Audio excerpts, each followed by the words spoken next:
Túlia. Meu boa tarde aí para todos e todas. Hoje é dia 20 de maio de 2012, domingo. O verbete é de número 2301. Ele tem 5 páginas, 43 elogios e 15 máximos. Eu chamo a atenção que a divisão do detalhismo tem 11 máximos. O tema é solicitude cotidiana. A especialidade é interassistenciologia. Quem redigiu o verbete não precisa de muita apresentação, porque é a Adriana que está aqui com o Mário. Agora, esse é o que número? 28, tá, minha gente? Como é que é? Vocês estão morrendo de vergonha? 28 verbetes, tá certo? Definição. A solicitude cotidiana é o ato de solidariedade espontânea, efetivado naturalmente em meio à rotina diária, em prol de outras consciências, conhecidas ou desconhecidas, no qual a benignidade teática gera bem-estar convivencial. O holopensene da mega-fraternidade instalado e sustentado. A autopensenização focada nas demandas interassistenciais. A quebra do monideísmo patopensênico através do impacto de singelo gesto cortês. O ato solícito capaz de promover desassédio ao incitar a mudança positiva do bloco autopensênico. A valorização dos atos gentis, as boas ações diárias, as atitudes de carinho e respeito, a iniciativa solidária e voluntária, a mini extra pauta assistencial, o atilamento quanto à identificação das carências de auxílio, a sensibilidade às necessidades alheias, o ato de olhar para fora de si, a cooperação desinteressada, a prestação de ajuda não remunerada. E tem mais coisa ainda. Agora, a ação inspirada por amparadores extrafísicos, a interacuidade multidimensional para identificação de requisições interassistenciais provenientes de consciências amparadoras.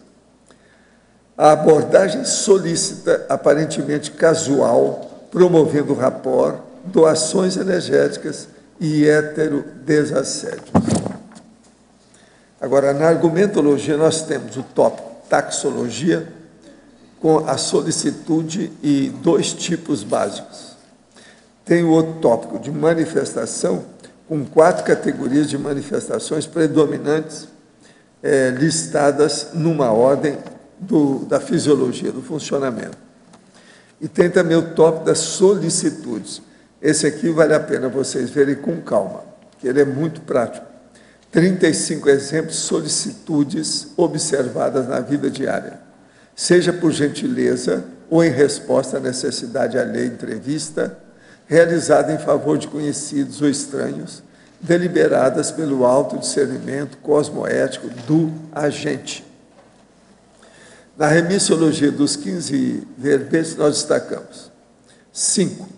Altruísmo, assistência realista, assistência sem retorno, beneficência e tempo assistencial. Frase enfática. A solicitude cotidiana é a postura de empenho zeloso pelo bem-estar alheio, fruto da lucidez quanto às repercussões benéficas e vantajosas da geração de clima interconsciencial sadio. Você, ou para você, as práticas solícitas são hábitos retineiros? Desde quando? Eu chamo a atenção que a bibliografia tem 5 itens, 5 fontes. Agora, a mega-análise aqui com João Paulo, nós temos 20 itens. Solidariedade, sociabilidade, civilidade, disponibilidade, prestatividade, benignidade, acolhimento, autodiscernimento, prontidão, gratidão e discrição. Interassistenciologia, cosmoeticologia, conviviologia, cortesia, empatia, gentileza, hábito, respeito e sorriso. Agora, A estereotipologia, nós chamamos atenção aqui para os processos da própria vida e principalmente sobre o corpo humano. Vale a pena ver aí para a gente atualizar certos conceitos. Agora, no questionamento. O senhor comenta que é preciso matar a formiga com bomba atômica no trabalho com as energias, especialmente no trato com assediadores. E, inspirando-me nesse comentário, entendi que todo trabalho assistencial deveria evocar amparadores do mais alto escalão evolutivo pelos pré-serenões dedicados à assistência.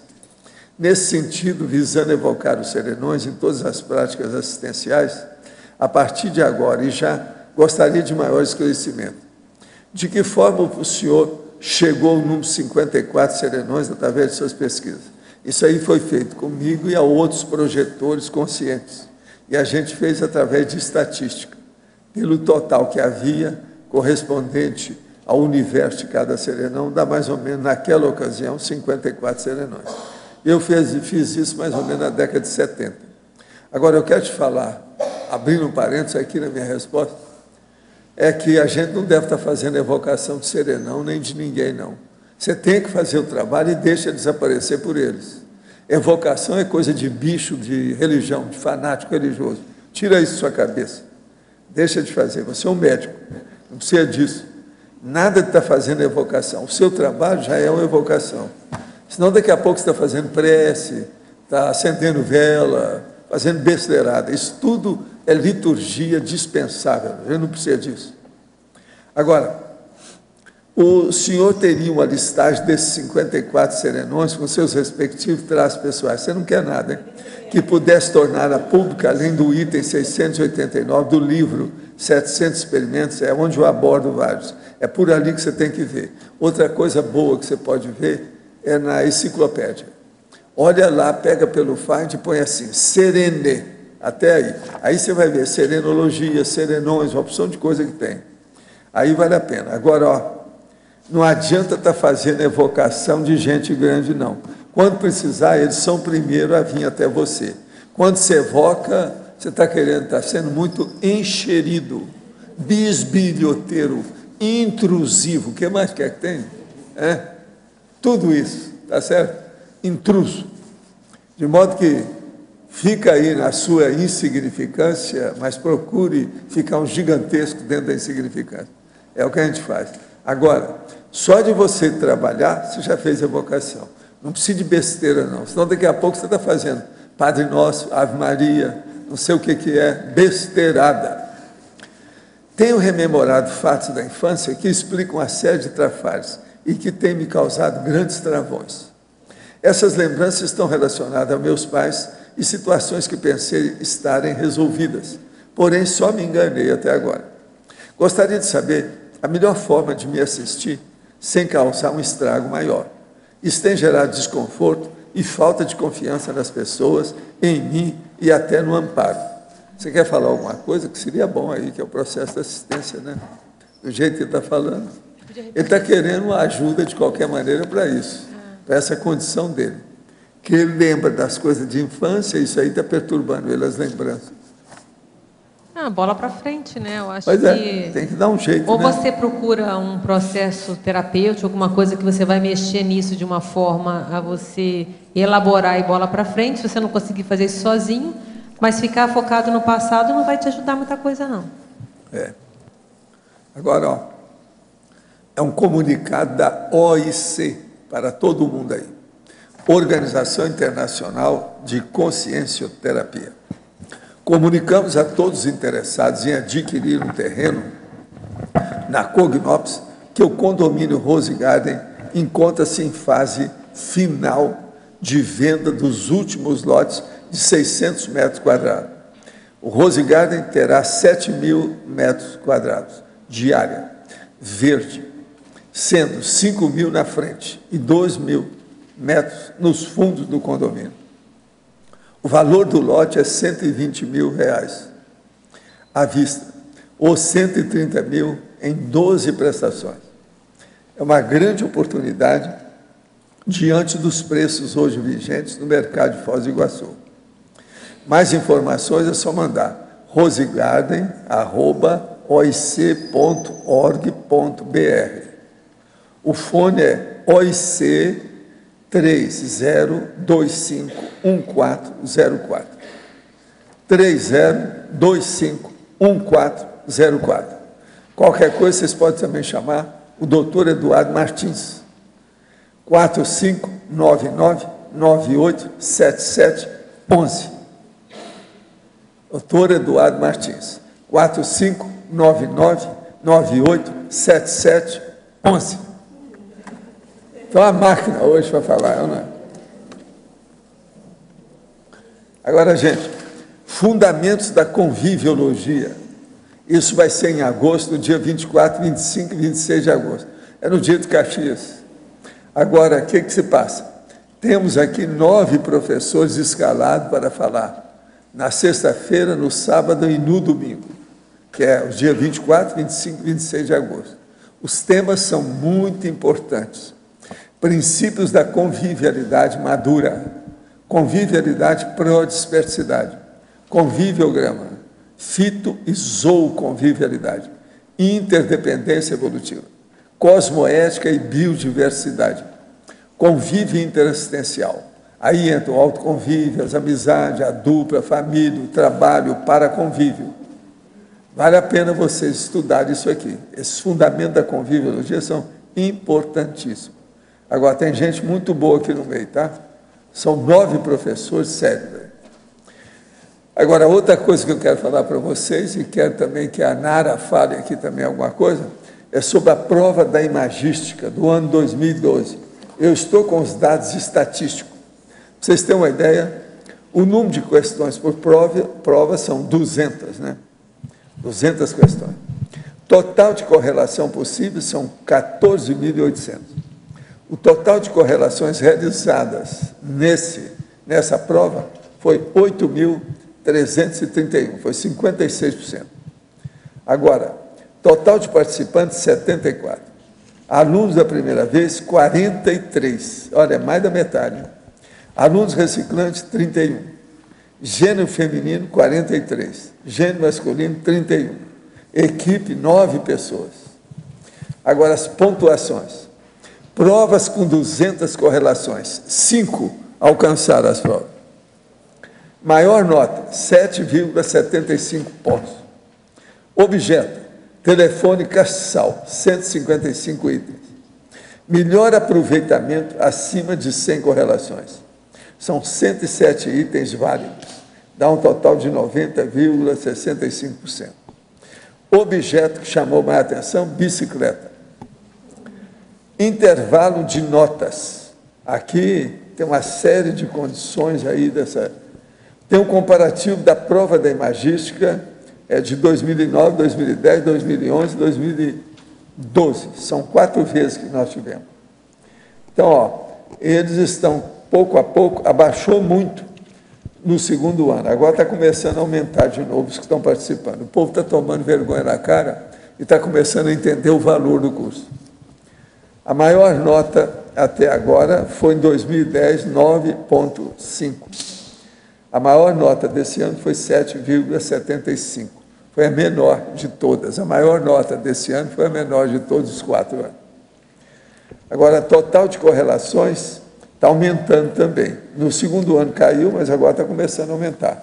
O terceiro aumentou e esse agora também aumentou. Agora, comparativo médio entre correlações, notas e aproveitamento. E tem também realizar as 4 provas. Esse aqui é bom eu falar.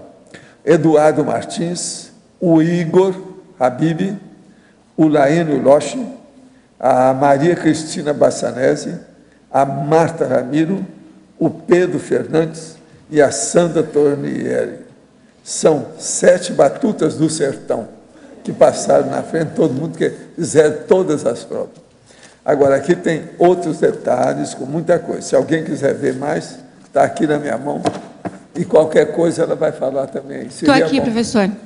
Fala lá para nós. Não, eu queria colocar que essa prova, as provas, a primeira e a segunda prova foram bem tensas, né? O clima da prova foi bem tenso, as pessoas estavam preocupadas. Nessas últimas provas, a gente tem observado que isso tem melhorado, as pessoas têm ido para a prova de maneira mais tranquila, mais serenas, enfim, têm feito a prova com maior tranquilidade.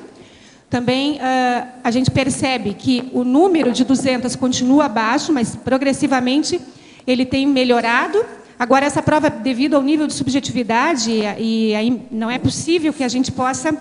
Depende do objeto, a pessoa poder fazer mais ou menos acertos. Às vezes ela pega um objeto que favorece, enfim, que tem maior conhecimento sobre, ela vai mais longe, às vezes não. Mas um elemento importante também que a gente gostaria de ressaltar é que esse ano, desde o início, desde a primeira prova até a quinta prova, a primeira a gente teve um número muito grande de pessoas, 120 pessoas, e depois baixou. E esse ano a gente, de novo, conseguiu obter um número de pessoas grande, que é 74 pessoas fizeram a prova esse ano. A última prova foi 55, então melhorou bastante. Eu queria só chamar a atenção para as questões que são mais... para os erros mais comuns que têm acontecido com as provas, que é, as pessoas erram mais por imprecisão, por repetição, por suposição. A explicitação também, esse ano melhorou um pouco, porque as pessoas colocavam muitos tópicos, mas não explicitavam, isso ficava impreciso. Esse ano melhorou em termos de explicitação, mas os erros que nós temos, que se repetem mais, são dentre esses motivos: imprecisão, repetição e suposições. Outro aspecto que diminuiu bastante em relação às outras provas são os desvios. A pessoa começava fazendo a prova com relação ao objeto, daqui a pouco pegava uma vertente, ou enfim, uma ramificação, e aí levantava um número expressivo de considerações com essa ramificação, o que então caracterizava um desvio. Esse ano a gente teve menos casos de desvio. Eu acho que é isso. A princípio, o professor Roberto, no final da tertúlia, vai passar uns slides com mais dados. A gente vai estar distribuindo as provas durante toda a tertúlia. E se alguém tiver alguma dúvida, todas as provas têm o e-mail do professor avaliador. É só escrever um e-mail e agendar um horário para discutir a prova. Nós gostaríamos de sugerir que cada vez mais participantes fizessem um contato mais estreito com os avaliadores, porque a gente acha que isso ajuda as pessoas a compreenderem as razões pelas quais, né, as questões foram invalidadas, e também porque, se houver um erro de validação, a gente pode corrigir e retificar a nota. Obrigada. Gente, eu também queria agora esclarecer uma situação. Nós estávamos falando lá na mini tertúlia sobre o processo da regra ou razão áurea. Então, alguém perguntou isso, inclusive a Lindar está querendo saber. Se você quiser, anota agora as coisas aí. Está com caneta, papel? Porque isso aí tem que anotar, principalmente o número, né? A razão áurea é uma constante real, algébrica e racional, equivalente a 1,61803399.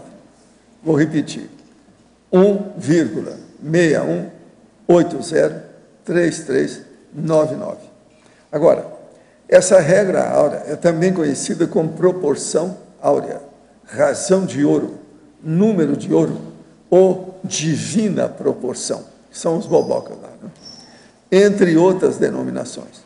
Pode ser obtida através de desenvolvimento matemático, o que, no entanto, torna uma constante tão famosa e, para alguns místicos, até mágica ou de origem divina, é o fato de poder ser observada na própria natureza. Então, a razão áurea é constatada, por exemplo, no 8 coisas que eu vou falar aqui agora. Isso aí eu não sei se interessa a você usar, mas pelo menos é bom você escutar, tá? DNA, comportamento da refração da luz, vibrações sonoras, crescimento das plantas, espirais das galáxias, ondas no oceano, comportamento dos furacões e nas próprias proporções do corpo humano. Foi assim que o seu amigo lá da Itália, sabe, o Leonardo da Vinci, fez aquela proporção do corpo, foi baseado nisso aqui. Entende? E por aí tem. Por exemplo, aquele meu amigo lá antigo, o Fídias, ele também fez a escultura baseada nisso. Quer dizer, os nossos amigos, todos sabiam disso. É uma vergonha você não saber. Você tem que saber. Tá certo? O Fídias era um arquiteto grego que aplicou o número de ouro na definição das proporções no Parthenon, sabe? Na Acrópole de Atenas, o que foi seguido por incontáveis arquitetos e artistas ao longo da história. Inclusive, o multifacetado artista, inventor italiano, lá, seu amigo, Leonardo da Vinci. Está claro o que é a razão áurea? Pronto. Está passada a razão para você. Esse dicionário aí tem tudo, né? Esse dicionário tem esses dados todos que eu estou te falando. É o tal que eu falei dos Rocha. Vale a pena. Quem é bobo não lê o dicionário, né? Como aqui só tem gente inteligente, está na hora de vocês pensarem nesse dicionário. É o dicionário do Rocha. Eu falei nele aqui outro dia aí com as pessoas. Agora, hoje foi por causa da mini tertúlia lá que a turma tocou no assunto, então eu estava explicando. A nossa matemática está de acordo com o número, está certo aí de acordo? O que você acha? É? A gente falou dele no verbete estética numérica, a gente falou desse número, dessa razão.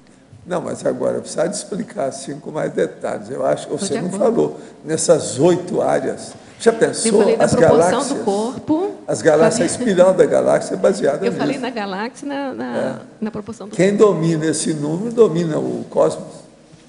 É muito importante mesmo. Eu espero que vocês sejam cada vez mais cosmovisiológicos ou cosmológicos, ou qualquer coisa nesse sentido. Agora para Adriana. É, a Adriana agora. Na pensenologia, penúltima e última linha, o ato solícito capaz de promover desassédio ou incitar a mudança positiva de bloco autopensênico. Sim. Quando a gente decidiu fazer esse verbete da solicitude, né? Porque a gente vê que ela ajuda em muitas coisas. É um instrumento assistencial. É como se pode funcionar como uma antessala da TARES em alguns momentos, né?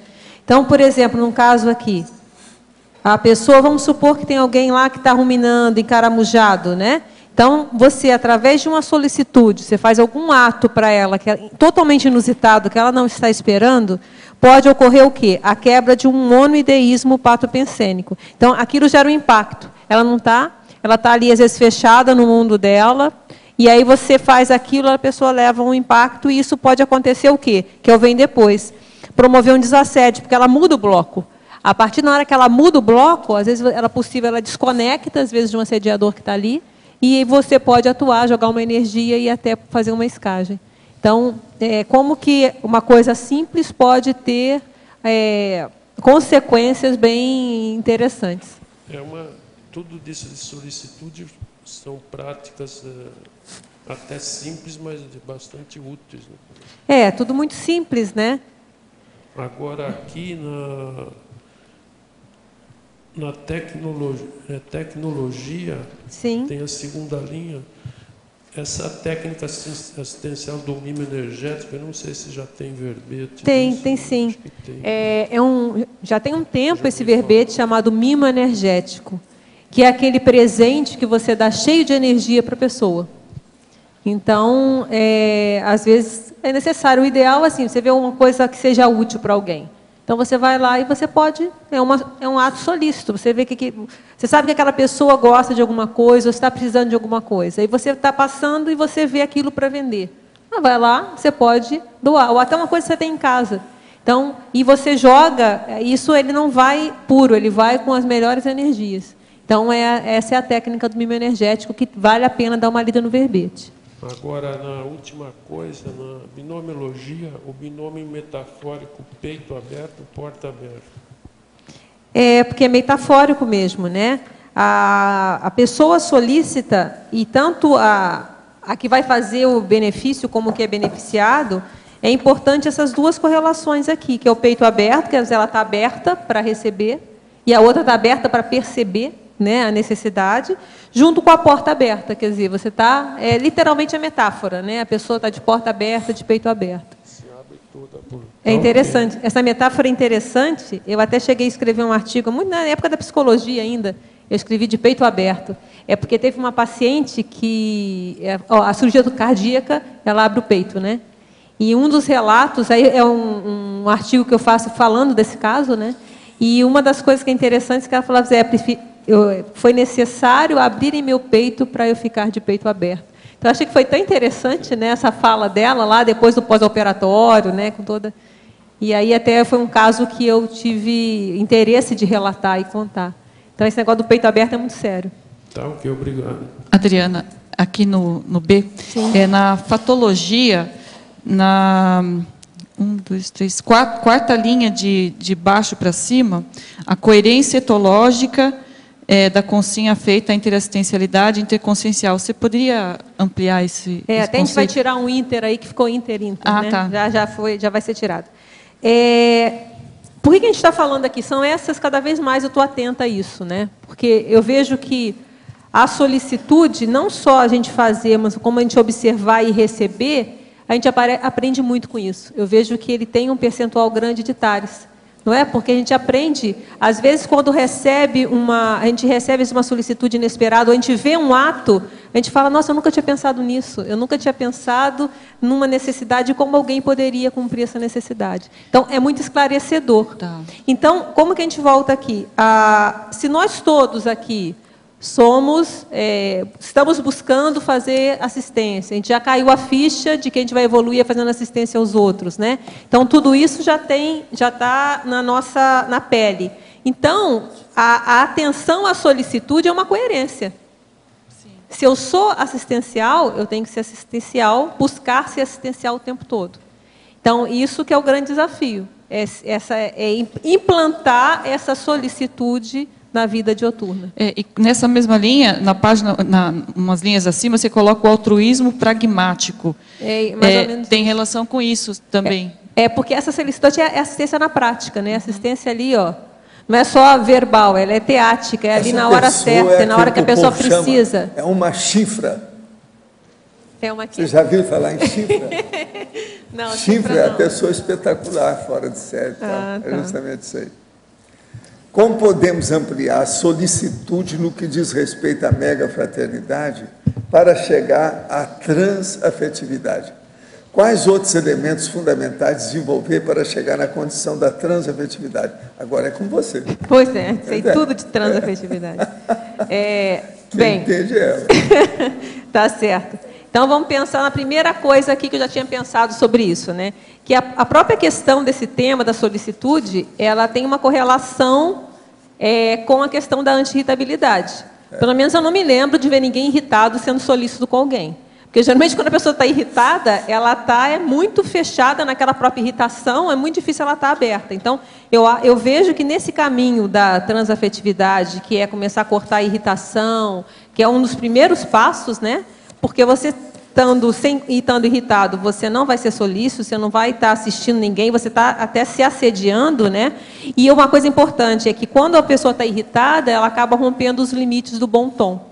Então, eu vejo que, às vezes, quando a gente está irritado, é que a gente pisa mais na bola, né? É onde que a gente, às vezes, perde a palavra, perde o jeito. Então, essa questão da irritação é muito séria. Então, como você queria um caminho, eu digo, o caminho que está agora, que está todo mundo atrás, né? Teve até uma técnica, né, do AA, que nosso colega Everton falou, né, de não por hoje, tentar não se irritar a cada dia. Isso é muito sério. Então, o caminho é esse. Vamos começar com a irritação, que já é um grande caminho andado. Agora, da minha parte aqui para a nossa amiga, eu quero dizer o seguinte, a condição, o elemento fundamental é o amor, a fraternidade, a afeição que eu dedico a você, que transcende a sua própria formosura. E quem perguntou é uma mulher muito bonita. Então, que transcende isso, é a nossa fraternidade em torno de você. Agora, isso é o processo das Comunex. Tudo é amiga da gente, né? Da intermissão. Agora, na 7ª linha da fatologia, poderia exemplificar a maturidade consciencial explicitada em atos cosmoéticos sutilíssimos. É o que a gente tinha falado antes, né? A gente observando consciências mais maduras, né? A gente começa a ver como que, às vezes, existem situações tão sutis de auxílio, de solicitude, a gente fala, opa, então, às vezes, é uma cosmoética muito mais, como a gente vai dizer, sutil mesmo, não é tão óbvia, né?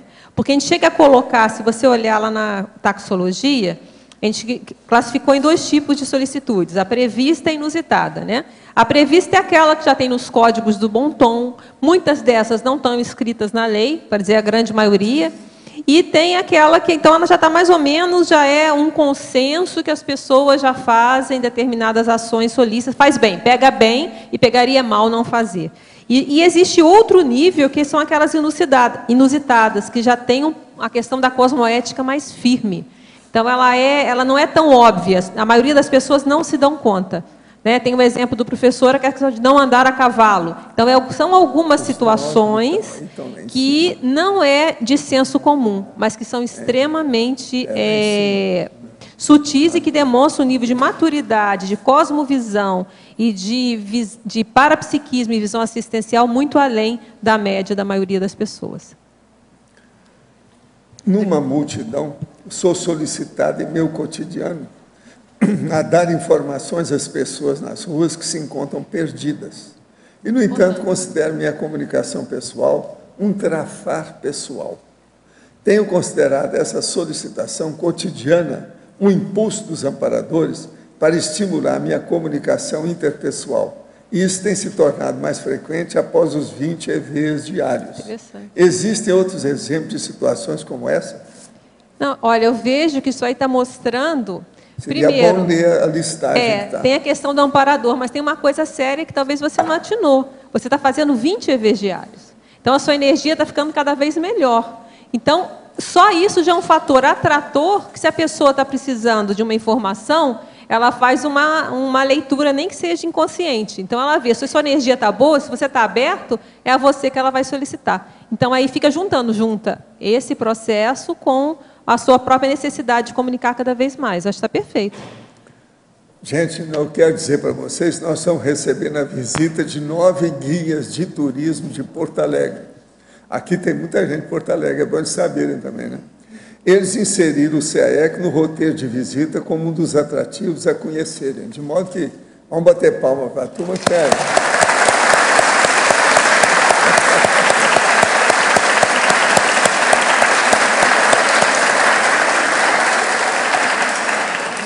Nós temos aí a comunidade porto-alegrense gaúcha, que é enorme, eu quero dizer para vocês. É muita gente que trabalha comigo que é de lá. De modo que vocês estão visitando, é gente de vocês mesmo. Está tudo em casa. Oi, Adriana. Na página 17, na fatologia, a terceira linha, o atilamento quanto à identificação das carências de auxílio. Você podia ampliar? Exatamente, porque a solicitude, ela é justamente essa atenção, esse juízo da onde tem a carência. E aí vem logo depois a sensibilidade, as necessidades alheias e o ato de olhar para fora de si.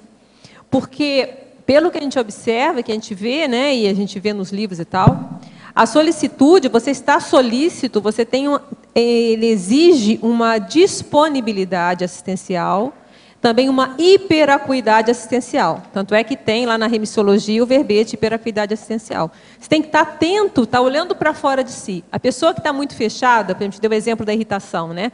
Mas se a pessoa está muito presa nas próprias questões, ela tem a tendência o quê? A se fechar e ela não vai estar atilada ao que está acontecendo à volta. O que é a solicitude que a gente está colocando aqui? É justamente isso, é você ver uma necessidade na hora e agir em cima do lance, prontamente. Para isso, você tem que ver a situação e você identificar que nessa situação há uma carência de auxílio que você pode ajudar. Se está encaramujado, não vai enxergar. Então, era isso que a gente queria ressaltar. Sim, Malu. A gente vê que é uma questão de foco, né, de interesse. Quando os olhos estão muito voltados para dentro, a gente passa batido diante de pequenas necessidades e, às vezes, não é nem o fato que você vai resolver. Às vezes você pode ser o elemento aglutinador, colocar o ponto A com o ponto B juntos, ligue os pontos. É igual aquele desenho de criança, ligue os pontos. Então, estar atento a ligar os pontos. Agora, a gente vê que muita gente não faz isso e teria grande potencial para fazer por uma certa preguiça de interagir. Você pode comentar a preguiça de interagir?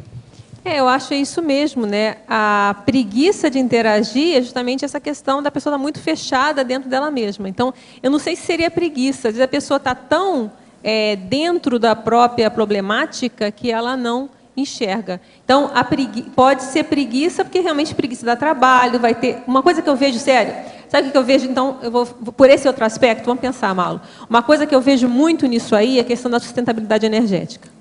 Eu acho que está por trás dessa preguiça, sabe? Não sei, é difícil generalizar, você concorda, né? Certa apatia perante necessidades que e estão eu ocorrendo vejo aqui que ao lado. um fator, é difícil por todos, né? Mas um fator que eu vejo sério é a questão da pouca capacidade energética. Porque na hora que eu interagir com outro, eu vou trocar energia. Vai gastar a minha energia, eu vou acoplar, eu vou assimilar alguma coisa.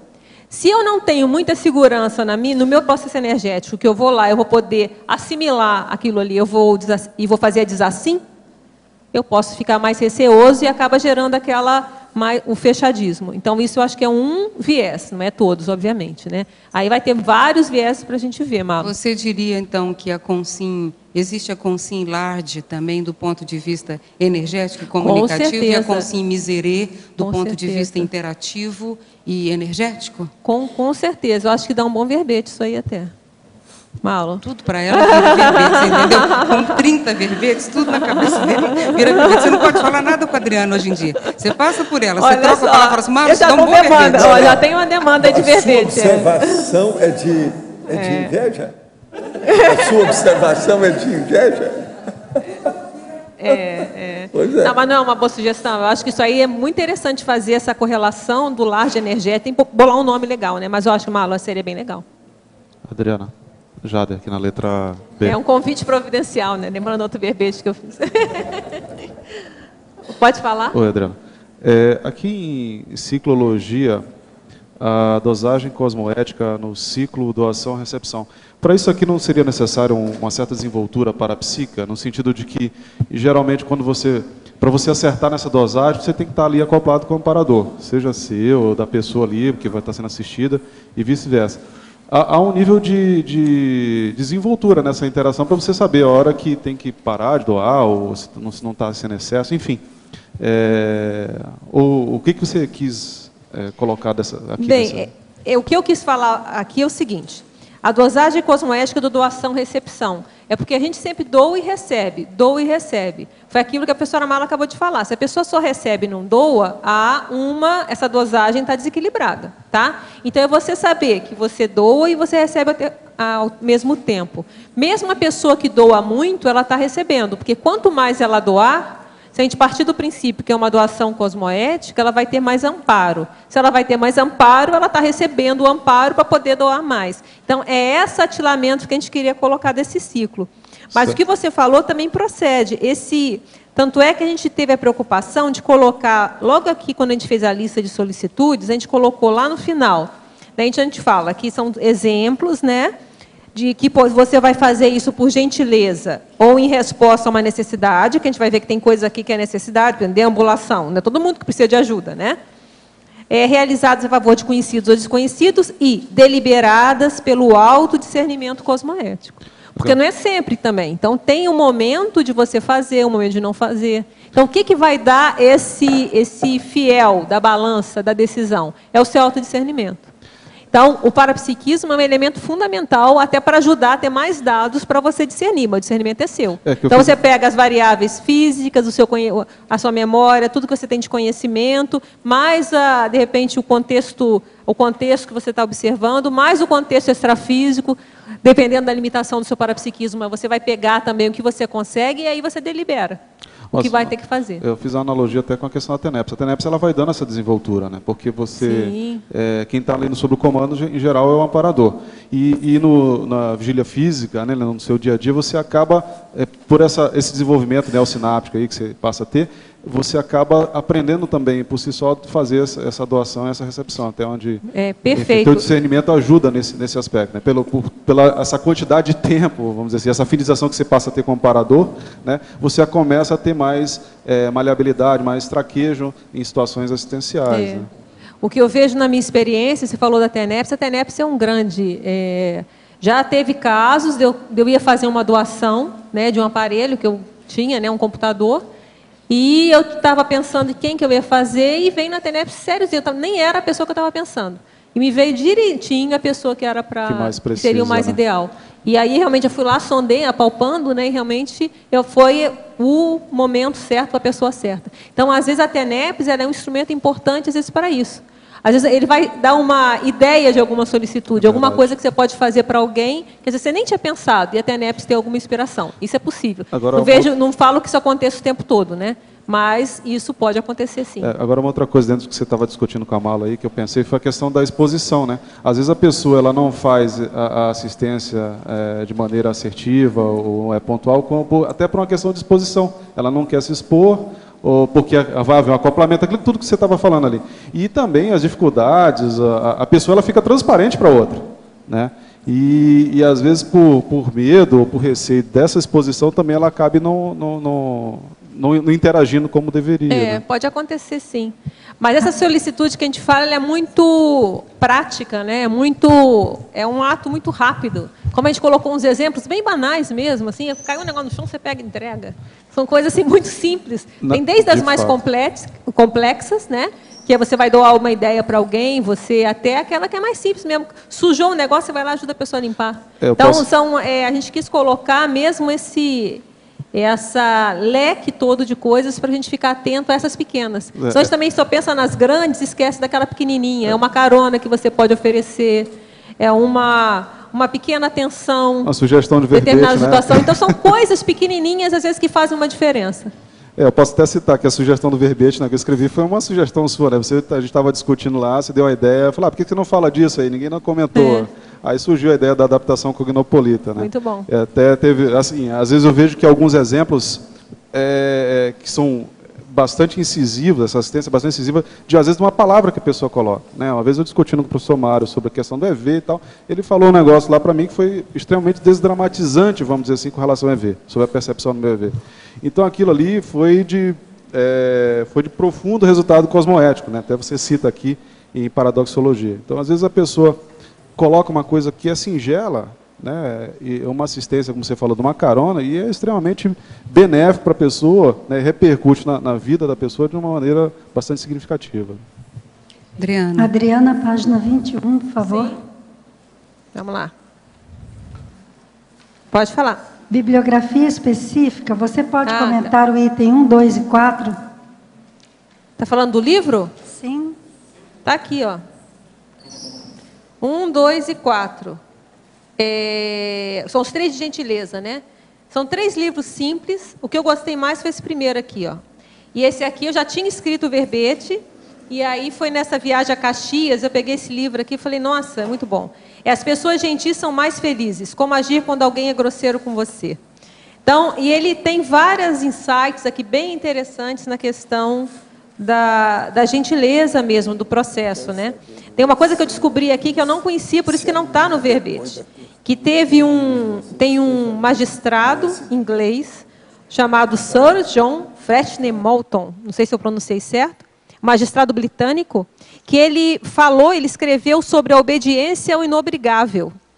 Então, que é assim, é uma esfera humana das situações que não são prescritas por lei, mas, ao mesmo tempo, elas não são totalmente livres. Você não é totalmente livre de não fazer. Por exemplo, você ceder um lugar no banco de um ônibus para uma pessoa deficiente. Você não é obrigado a fazer, mas, ao mesmo tempo, você não fazer, há uma obrigação moral. É como se há um pacto entre as pessoas, né, que a gente fala aqui. Ele fala um pacto tácito que também nos beneficia. Então, por exemplo, eu descobri isso aqui. Tem várias interações bem interessantes nesse livro aqui. Tá? Os outros já são um pouquinho mais simples, mas também tem umas coisas bem interessantes. Esse aqui da Rosana Braga, O Poder da Gentileza, eu comprei no aeroporto. Tem muito livro que a gente compra no aeroporto, né? A gente fica lá horas, né? Então, ó, O Poder da Gentileza. O modo como você trata as pessoas determina quem você é. Então, também, ela fala muito aqui do profeta gentileza, tem umas coisas interessantes. E esse último é O Poder da Gentileza, descubra como a simpatia e a delicadeza pode transformar a sua vida. Esse também tem algumas coisas interessantes aqui. Então, eu falei aí na ordem de aproveitamento, né? Do que eu percebi, eu acho que vale a pena a leitura, principalmente desse primeiro aqui, ó. Adriana, esse aqui é da editora Bestseller, está tudo aí, né, na bibliografia. Fala. Adriana, nós comentamos ali a questão da preguiça de interagir, e é porque a pessoa, às vezes, teme o envolvimento energético, ou você falou da falta de sustentação. Está ouvindo, gente? falta de sustentação energética que foi comentada anteriormente, por isso talvez a preguiça de interagir ou a limitação, a hesitação. Por outro lado, seria bom a gente também comentar o ganho energético da interação. Então, você vê, eu estava aqui quieta no meu canto, lendo seu verbete, pensando e matutando as minhas coisas. Quando eu fiz a interação com você, imediatamente teve um plus de energia.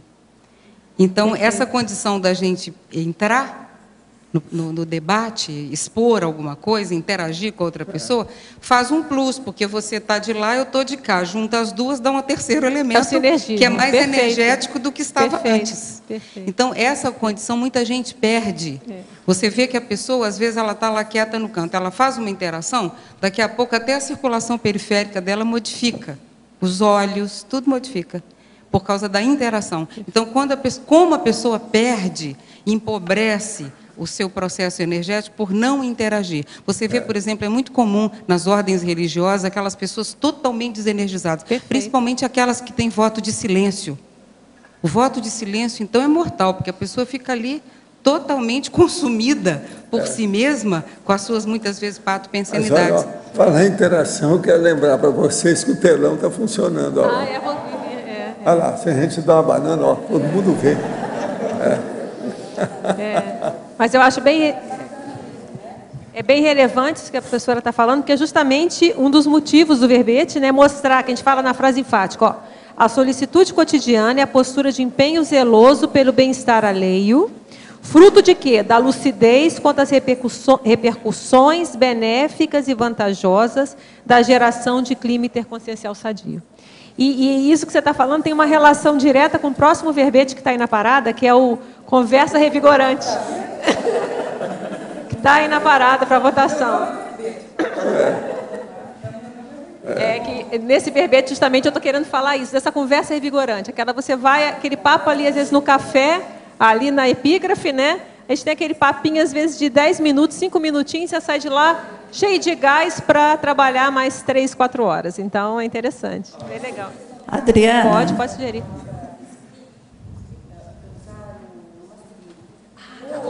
Perfeito. Isso aí foi...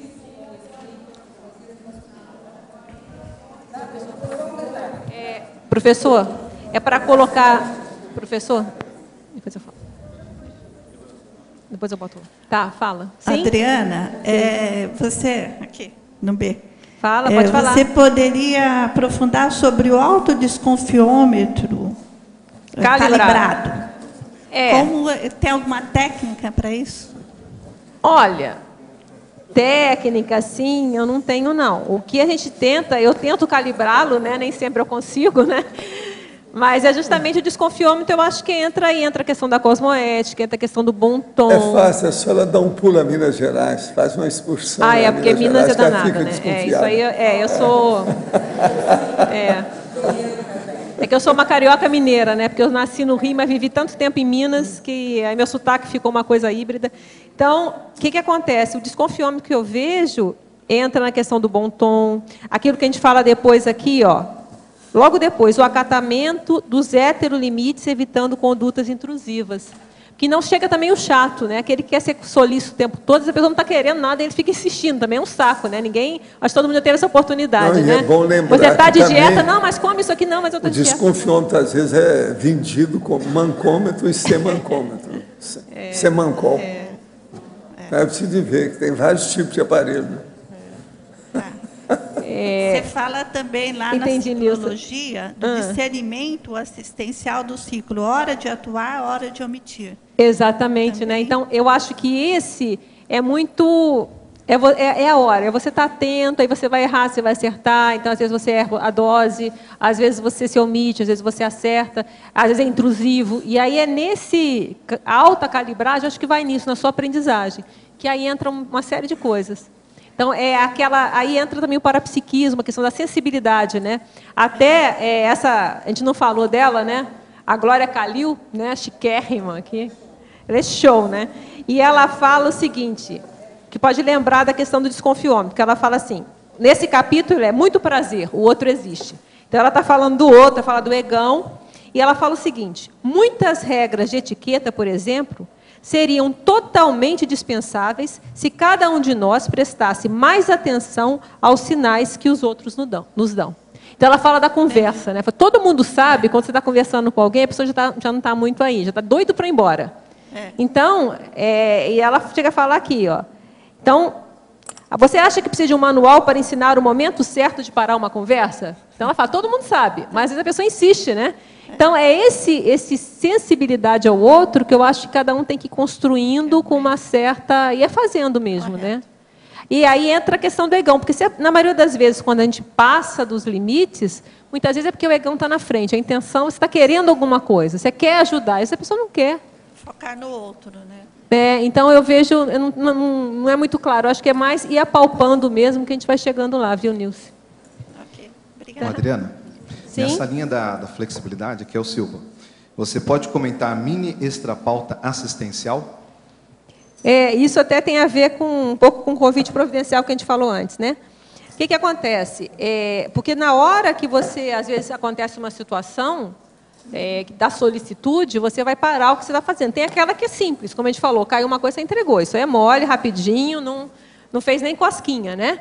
Mas tem alguma coisa que, às vezes, vai exigir determinado tempo.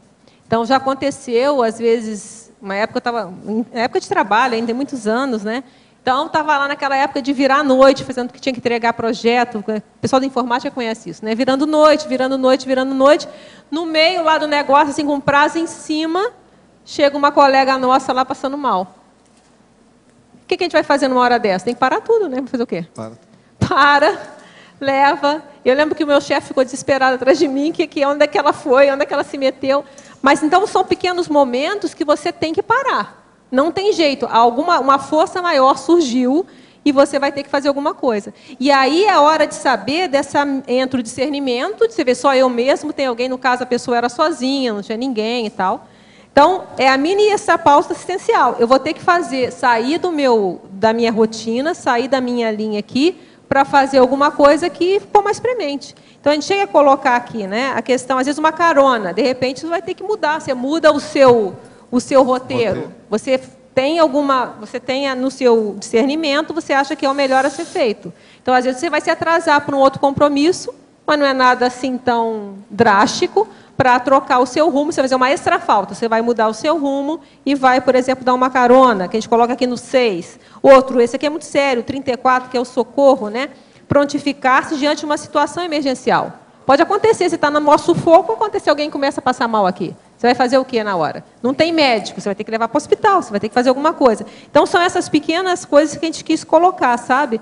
Então, porque nesse processo aqui, às vezes, numa fila de banco, você está com o tempo apurado, mas aí você vê que chega alguém e você sente que é melhor, dá a sua vez. Por mais que você também esteja apressado, às vezes entra o seu discernimento e você não. O meu atraso, eu posso atrasar mais 15 minutos, que ninguém vai morrer por causa disso. Então, são essas pequenas coisas que a gente quis citar aqui, sabe, Marcelo? Sim. Uhum. De você ter esse discernimento dessa mini extrapauta, porque saiu do normal, saiu da sua rotina, mas que às vezes é necessário e é preciso que saia. E outras vezes não, outras vezes você vai delegar. Ó, isso aqui tem o Zezinho que pode te ajudar melhor que eu. Ok, obrigado. Professor Walter, aqui na letra A, aqui em cima, a sua esquerda. À esquerda. Aqui em cima. Sobre o verbete do dicionário, em relação à homossexualidade, né? O professor mesmo coloca que, em relação à psicologia, também a psiquiatria, hoje em dia não é visto mais como um desvio, uma patologia, enfim, é visto como algo, né, uma opção. Como é que a gente pode ajudar a pessoa que assim, tem um conflito em relação a isso? Ela, por exemplo, ela é homossexual, ela não gostaria de estar nessa...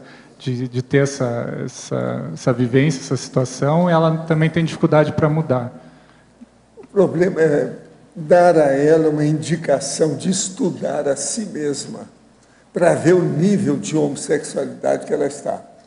Se ela já falou com você, já saiu do armário, já é uma boa coisa. A pessoa não deve ficar nunca no armário. Agora, depois tem que ver para ela não passar para o outro extremo. Ela se transformar, por exemplo, numa pessoa prostituta. Isso também não é bom.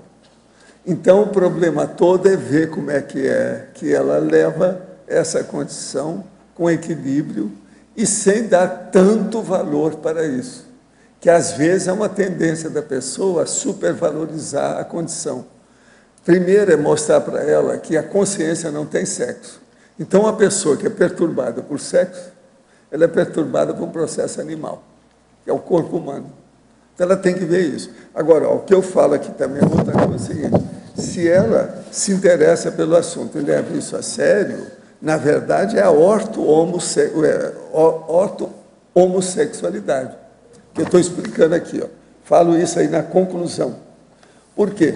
Com o corpo da gente há uma liberologia, ou seja, há um autogoverno. Você faz do corpo aquilo que você tem, aquilo que você quer. Agora, eu estou comparando aqui o homossexualismo com o suicídio, para ver a situação, porque há uma certa semelhança, há uma parecência em matéria disso. Agora, o que se passa? Na questão do homossexualismo, se a pessoa entende isso, e hoje certas ciências admitem, é o orto-homossexualismo. Na questão, por exemplo, do suicídio, que a pessoa pratica lá, que é uma loucura, é a ortotanásia em certas condições. A gente tem que entender que essas coisas existem e mostrar para a pessoa. O problema é ela não ter problema com isso. Ela se adaptar ao processo e ver. Agora, dizer para ela também o seguinte: se a gente recebeu um corpo com as instruções de uso para ser macho ou ser fêmea, é melhor seguir as instruções da fábrica com as peças originais. Tudo que muda pode criar problema. Então, isso tudo é um processo que a pessoa tem que decidir. Ela tem que notar que é uma condição anormal e saber conviver com isso. E, por exemplo, a pessoa, se ela consegue um relacionamento homossexual estável, em relação, por exemplo, a TENEPS, como é que ficaria isso? Não tem nada. E o problema é ela com o amparador, né? Já pensou? Porque tem muito amparador que está tentando ajudar o homossexual de todo tipo. Ela vai ter assistência. Se uma pessoa faz assistência através de energia e a intenção é boa, com autodiscernimento, ela está sempre fazendo alguma coisa positiva. O caso é ver como é que fica. Eu já trabalho com esse processo de homossexualidade desde rapazinho, devido ao processo do movimento espírita, que lá é muito líder homossexual. Do jeito que a Igreja Católica também está cheia de homossexual. Agora, no Espiritismo, eles são mais contidos, levam as coisas mais pela, entende? Um processo mais ético. Na Igreja Católica, ele é tudo encoberto e tem muita pedofilia, quer dizer, isso é um erro danado. Porque outra coisa também séria é o seguinte: o que predomina na homossexualidade? É a atividade ou a passividade? Isso também tudo a pessoa tem que entender. Tem gente que fala assim: não, eu sou isso. Passa uma temporada e fala assim: não, eu já fui isso. Hoje eu sou as duas coisas, depende da situação. Então, outra coisa, eu até hoje na minha vida não encontrei ninguém que tivesse bodas de ouro do casal homossexual. Nem lésbica, nem homossexual. Até hoje eu não encontrei ninguém que eu tivesse visto. E eu tive chance de examinar muitos casais. Tinha umas lésbicas lá de Ipanema que eu tinha muita esperança que elas fossem atingir os 50 anos. Quando chegou mais ou menos 38, elas romperam. É muito difícil de ficar junto devido à promiscuidade. E outra coisa, nunca estão satisfeitos com o processo da sexualidade, porque é uma condição anormal. O fisiológico é difícil você estar satisfeito, agora pensa bem o antifisiológico, quer dizer, uma condição antifuncional. Agora, eu vejo estudo, vejo que muita gente passa por incompreensão com essa situação. Outra coisa também que eu acho, tem muito homossexual que acha que todo mundo está caminhando para a androginia, todo mundo vai ser homossexual, isso é besteira. A tendência é desaparecer o sexo e não ficar com os dois sexos. Então, em vez de um sexo, eles querem que fique com os dois. Isso é um afroditismo, isso está tudo errado. Androginia é besteira também, muito grande. Então, isso a gente também tem que entender com calma e ver o que faz. Outra coisa também que eles só falam que tem homofóbicos e que combatem a homofobia, que combatem a homossexualidade. Agora, o que se passa? Nem sempre é assim. Quase sempre são eles mesmos, com os bichês, etc., tal, que matam uns aos outros. Às vezes com 37 facadas, 17 navalhadas. Quando é assim, aquele negócio dá. É a pessoa que treme, que tem o sistema nervoso alterado. A maioria é um homossexual mesmo que mata o homossexual. Agora, eles não gostam que falam nisso, mas os fatos estão aí. Eu até já escrevi, dei nome aos bois, fiz uma opção de coisa há muitos anos que eu já venho estudando isso. Agora, acho o seguinte, cada um, como eu estou falando aqui no verbete, cada um tem a liberdade de decidir o que quer e o que gosta e o que faz. De modo que isso que a gente tem que ponderar. Agora, cada um também que decide as coisas tem que responder pelos seus atos, pelas suas ações. Então, com isso, a gente procura ajudar uns aos outros. Eu não sou contra a homofobia, não sou contra nada. Não sou contra a suicida, de modo algum. Eu quero ajudar aqueles que têm tentativa, que faz isso, para ver se evita. O problema todo é esse. Na questão da homossexualidade, já teve muita gente que me procurou que queria sair dessa, e saiu bem. Eu já vi muito caso de homem, e já vi muito caso de lésbica. A situação é essa. Eu mesmo conheço muita gente que hoje é conscienciólogo de alto gabarito, que já foi homossexual, e a dona também, que já foi lésbica. Essas coisas estão nas melhores famílias que a gente conhece por aí afora. E essa mudança veio pela autopesquisa? Vem pela autoconscientização da pessoa. É bom ela estudar, é bom ela pesquisar, é bom ela se situar dentro desse universo complexo. Porque a condição é complexa. As pessoas variam demais pelo percentual de manifestação dela. Então, isso tudo é bom olhar. Agora, isso que eu estou dando aí é um resumo da situação do estereótipo, né? Para a gente entender como é que é a natureza humana. Agora, eu penso que tem uma opção de coisa na sociedade hoje que estão supervalorizando essas bobagens de sexo. Isso tudo vai voltar atrás, vai ter um revisionismo disso oportunamente. Isso não vai continuar assim. Porque a inteligência da humanidade é grande. Agora, você sabe, sempre tem isso. Dá um passo na frente e dois para trás, depois torna a voltar. A evolução é feita mesmo de marcha contra marcha. E uma última questão em relação ao completismo existencial e a homossexualidade. Dá para a gente pensar que, dependendo da ProEx, a pessoa pode atingir o completismo sem ter... Escuta, ninguém vem aqui com a ProEx para ter câncer. Presta atenção. Por aí você entende. Ninguém veio aqui para ser homossexual. Por ProEx, não. A proexologia não é para isso. Ela mostra o que é o ideal para a pessoa. Agora, a pessoa que decide o que ela quer. Agora, completismo é preciso ver, porque às vezes a pessoa é completista dentro da homossexualidade. Por quê? A condição dela antes era pior. Então, ela já veio para fazer alguma coisa que dentro do nível dela era o fôlego que ela havia com ela nessa vida. Então, isso tudo também a gente tem que dar um desconto aí e entender a pessoa.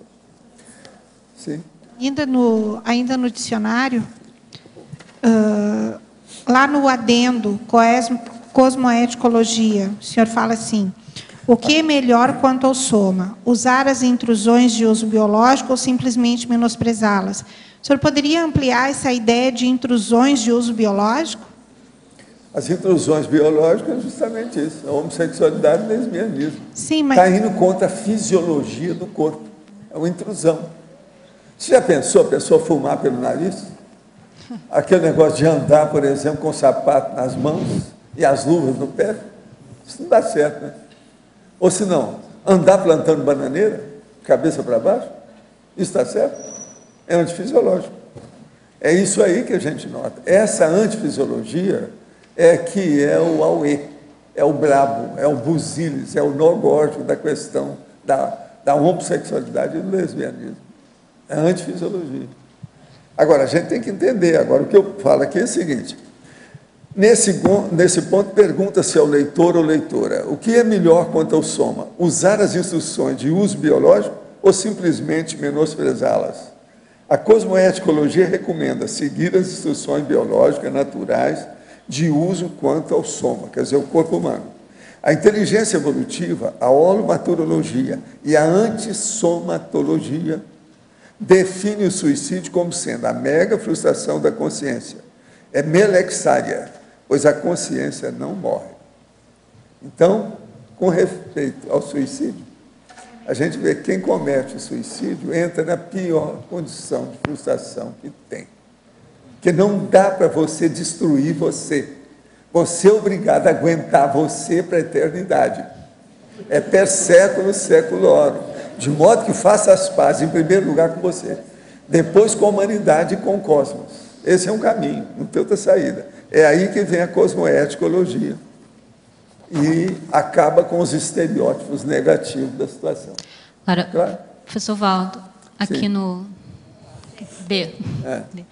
Dentro dessa linha do suicídio, o senhor fala que em alguns contextos a ortotanásia apresenta alguns atenuantes, né? Em alguns Sim. contextos existem Sim. atenuantes para a Por questão exemplo, da ortotanásia. Eu tenho um caso que eu vi um negócio muito próximo da minha família, acompanhei o processo e depois vi isso fisicamente. Tem um atenuante enorme. A pessoa estava nas últimas, uma condição dificílima, sentindo dor sem parar, não havia saída. Lá pelas tantas, devido ao conhecimento da pessoa, ela descobriu que ela estava começando com algumas manchas de lepra.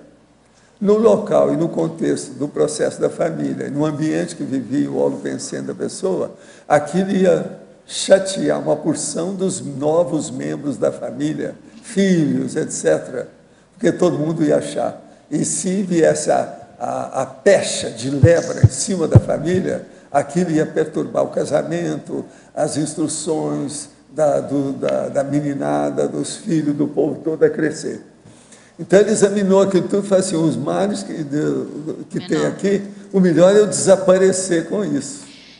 Ele então foi embora. Então, nesse caso... Esse teve atenuante, porque a intenção dele era boa, era para facilitar o resto. Mas ele também estava sentindo dor, ele queria aliviar as condições dele. Então, mas, por exemplo, nesse caso que está falando, a atenuante é que um pensamento mais altruísta, ele pensou mais nas outras pessoas do que na Agora, própria eu condição acho dele. Que, de qualquer maneira, estava errado. Né? Errado. Ele podia segurar a barra.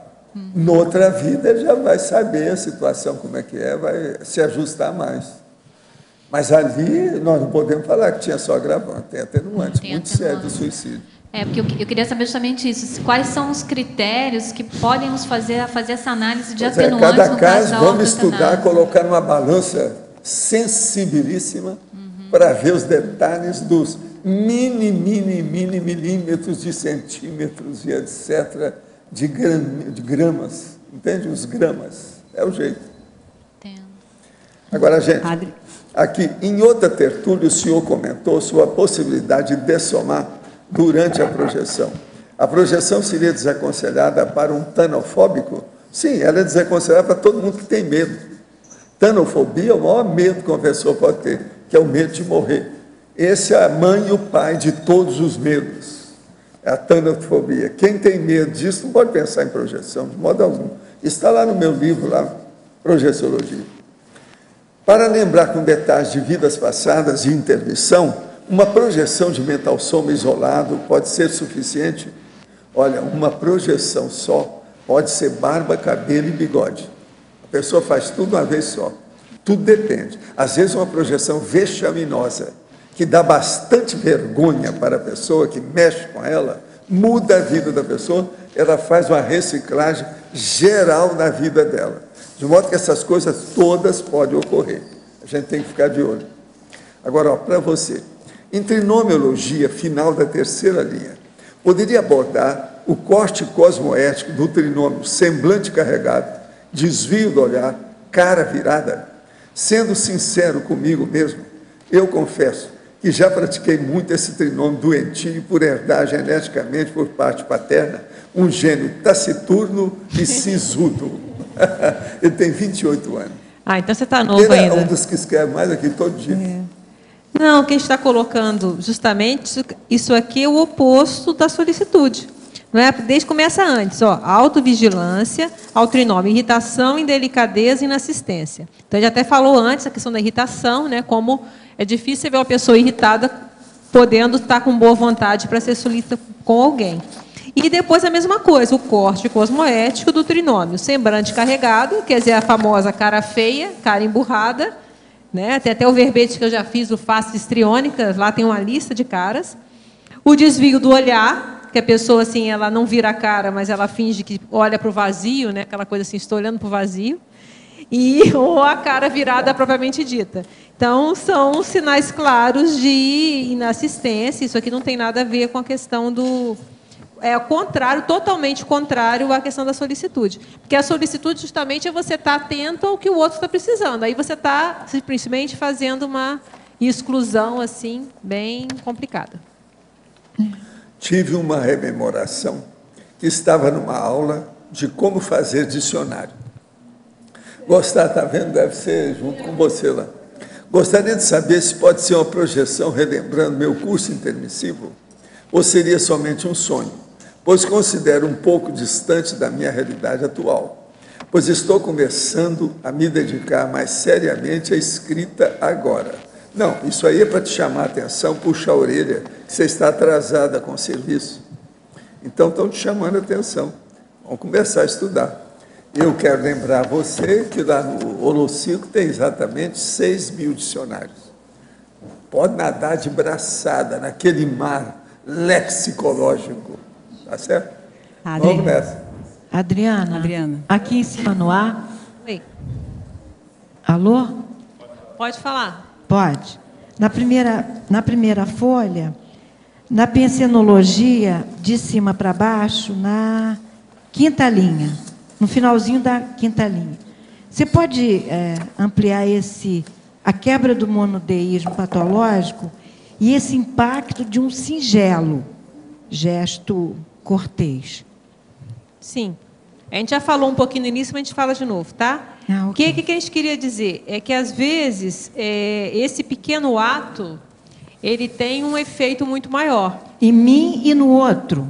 Aqui eu estou falando mais do outro, né? Tá. Porque, olha só, porque a pessoa que é o autor, né, o autor da solicitude, ele está atento, como a gente falou antes.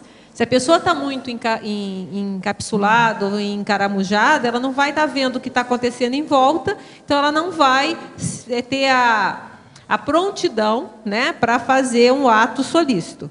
Mas para outra pessoa, então a gente coloca antes, a autopersonalização focada na demanda. Então, esse é para quem está fazendo. Agora, quem recebe? Muitas vezes, há essa quebra de um monoteísmo. A pessoa às vezes está fechada lá no mundinho dela, com alguma preocupação, alguma situação, e às vezes, quando alguém vem e faz um pequeno ato singelo, ajuda ela com alguma coisa, aquilo às vezes dá um impacto. Ela não está esperando. Vamos supor aquela pessoa que é bem distímica, que está com ódio da humanidade. Então, ela está lá, às vezes, pensando, e vem alguém e oferece alguma coisa, às vezes até um desconhecido. O que vai acontecer? Isso tende não é sempre, né, a levar um impacto, e aquilo pode fazer ela mudar um modo de pensar. Na hora que ela consegue, que vem depois, ela dá, às vezes, uma mudança do bloco pensênico, ela parou de pensar naquilo, ela viu outra coisa, ela cortou. Como assim? Está lá obnubilada, parapsicótico, de certa forma, né? Está fechado no próprio mundo. Aí vem aquilo, um choque de realidade. Mas é um choque de realidade positivo. E aí, esse próprio momento que ela dá essa virada, essa mudança de bloco, é a oportunidade, às vezes, de jogar uma energia positiva, de fazer um desassédio, que nessa hora ela tira o link com o assediador e é possível fazer uma escagem. Então, isso que a gente queria dizer, como que essas ideias aqui é para, como a gente falou no início, a questão da solicitude pode ser, em alguns casos, uma antessaladatária. É a partir daquele gesto que você faz um rapport, e esse rapport permite que você, às vezes, consiga depois fazer uma abordagem de esclarecimento. Ou o próprio ato, como a gente falou também, em si ele é esclarecedor, para quem recebe e para quem observa. Então, tinha me chamado a atenção o singelo, a qualificação. Quer dizer, é possível. Singelo. O singelo no sentido assim, não é nenhum grande ato assim enorme. Isso é uma coisa simples, uma coisa pequenininha, que é aparentemente banal. Bom dia, boa tarde. Às vezes a gente coloca aqui na lista, onde que está aqui? Na questão da saudação, o 33. Acenar gentilmente, olho nos olhos com um sorriso franco. Então, às vezes, esse ato aqui, você desassedia uma pessoa, com isso aqui. Então, esses atos podem ser singelos ou da cosmoética destrutiva também. Quer dizer, você tem todo uma amplidão, né? Desde o gesto singelo, a cosmoética destrutiva. É isso? Isso, mas o foco maior aqui do verbete é desses atos singelos. A gente está colocando aquelas coisas pequenas que passa despercebido pela maioria e que faz diferença. E uma coisa que eu vejo muito importante nisso também, Tânia, é a questão da intenção, né? Porque quando a pessoa faz isso com uma intenção tranquila, uma intenção sem pedir nada em troca, a energia está positiva, isso faz efeito. Tem que pensar que também quando isso é feito de uma forma forçada, com uma intenção não qualificada, às vezes nada vai funcionar. Vai gerar, em vez de gerar uma confiança que pode gerar um rapport maior, gera uma desconfiança. Por quê? A energia fica dúbia. Então a pessoa que recebe, ela fica, opa, não estou entendendo. O que está acontecendo? Então, tudo isso a gente tem que levar em conta. A questão do agente da ação, a intenção é muito séria. Porque isso dá para perceber pelas energias. Então, se aquilo é feito realmente totalmente tranquilo, tem uma reverberação positiva, melhora o clima entre as pessoas, fica um bem-estar, mesmo com um estranho. Às vezes, um estranho na rua. Você está lá no supermercado, como eu coloco aqui, né, do rótulo. Lê em voz alta para o comprador com baixa acuidade visual. Isso acontece muito em supermercado, né? As mulheres aí devem ver. Chega aquela senhorinha lá, pode ler para mim isso aqui? Então, é uma coisa simples, banal. Mas que às vezes você sai dali sentindo bem, você não sabe por que se sente bem. Ali foi uma relação positiva, passou, você nunca mais vai ver aquela pessoa na sua vida, uma coisa banal, boba, singela, mas que às vezes ajudou aquela pessoa, você jogou uma energia positiva. Teve uma vez, aqui na loja americana, eu estava vendo filme, foi bem interessante. E aí tinha uma senhorinha, assim, bem simplesinha, às vezes olhando aquele filme, e aí ela estava assim, aí eu resolvi puxar papo. Aí eu falei, só está procurando aqui, comecei a bater papo. Daqui a pouco chegou todos os filhos. Qual a moral da história? Eles tinham vindo enterrar o pai, estava um dramalhão danado, e às vezes uma coisa simples, ele batia um papo totalmente tranquilo, aí elas queriam filme de parapsiquismo ainda por cima. As filhas queriam filme de coisa, eu falei, vamos procurar isso aqui. Aí eu fui ajudar a procurar. Então, uma coisa simples, para que a senhora me contou toda a história lá do marido, fez todo o negócio. Então, uma coisa simples, às vezes, um gesto singelo, bobo, e que pode ter feito alguma diferença. De repente, você fez uma escagem, você levou aquilo para uma assistência. Então, a gente quer mostrar a relevância dessas pequenas ações, pequenininhas, na vida diária. Era isso que a gente queria colocar. Então, tem o rótulo do supermercado, tem uma que pega quase todo mundo aqui, o coffee break, né? A gente sai morrendo de fome, né? Compartilhar, dando passagem à mesa de guloseimas, né? Que você sempre tem o mais guloso que fica lá e você não consegue chegar na mesa. Não, assim. Não é assim. Adriana. Então, são essas pequenas coisinhas assim, né, Tânia? O elevador, né? Você segurar o elevador. Tem uma propaganda que eu vi ontem até, eu não tinha reparado, eu também tenho visto pouco televisão, que mostra a questão do deficiente físico, não sei se vocês já viram. É uma campanha, e tem ele fala que são invisíveis. Ele chega lá, está no ponto de ônibus, o ônibus passa direto. Aí depois vem a pessoa com a cadeira de rodas, aí a pessoa fecha o elevador na porta dela. E aí chega outra pessoa também com muleta, entra no ônibus, e a pessoa faz aquela cara de paisagem, assim, sentado na vaga de deficiente. Mas aí no final, aí a pessoa cai em si, levanta e dá o lugar. Então, eu falei, bem interessante isso aqui. E outro aqui, eu vi ontem também, a sincronicidade, quer dizer, esse aqui, de dar à frente, onde está aqui? De deixar a pessoa do elevador, está aqui, e tem uma outra de você deixar a pessoa passar na frente, a porta. Abrir, parar e deixar passar à frente. E aquela de você dar, eu não sei onde está, que dá prioridade a quem está saindo, que é uma coisa simples, né? E é o 3? 13. Isso aí, respeitar a prioridade de quem sai aguardando. E foi ontem, eu tive que dar um pulinho no shopping rapidamente, e na hora, acho que o Mário nem reparou.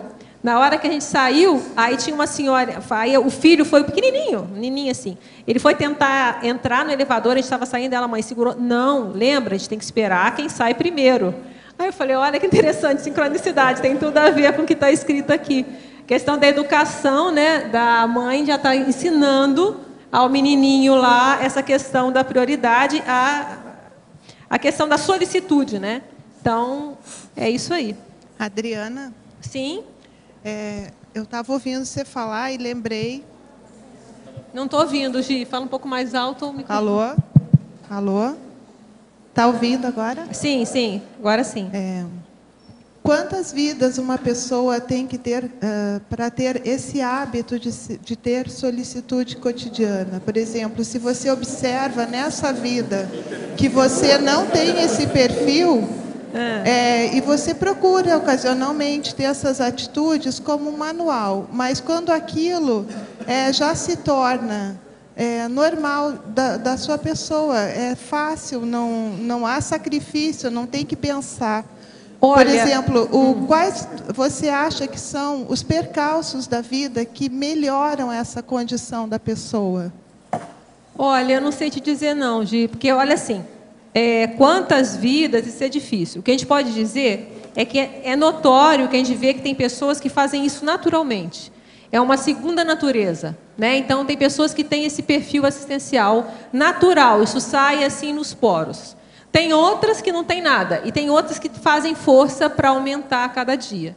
Tá? Então, o que a gente pode pensar em relação à etiologia disso, de onde surgiu, o que fez ela começar, eu não tenho claro, tá? Mas o que eu posso pensar é que tem um fator sério aqui, foi o que eu falei, acabei de falar a questão da educação. Tem um processo sério que entra, às vezes, a ignorância. Se a pessoa ela não tem uma educação, mesmo na infância, quanto às regras mínimas de olhar o outro, né? Aquilo que foi falado aqui pela Glória Calil, né? O outro existe, vai ficar mais difícil. Mas, às vezes, mesmo assim, a gente vê crianças pequenininhas que, às vezes, não teve tanta educação, os pais não ensinaram, mas, naturalmente, a criança vem, às vezes, né? Com isso meio inato, tá? Então, é difícil uma fórmula, mas eu vejo que o que é importante é a educação, desde criança, e mais sério, a questão da reeducação. Então, mais um motivo da gente escrever esse verbete, para nós todos ficarmos cada vez mais atentos a essas atitudes. Lembrando que a gente colocou aqui as bem óbvias mesmo de propósito. Tem outras que não são mais tão óbvias, são mais sutis, essas são mais difíceis da gente pensar. Se a gente não faz as óbvias, como é que a gente vai depois ter a pretensão de fazer as mais sutis?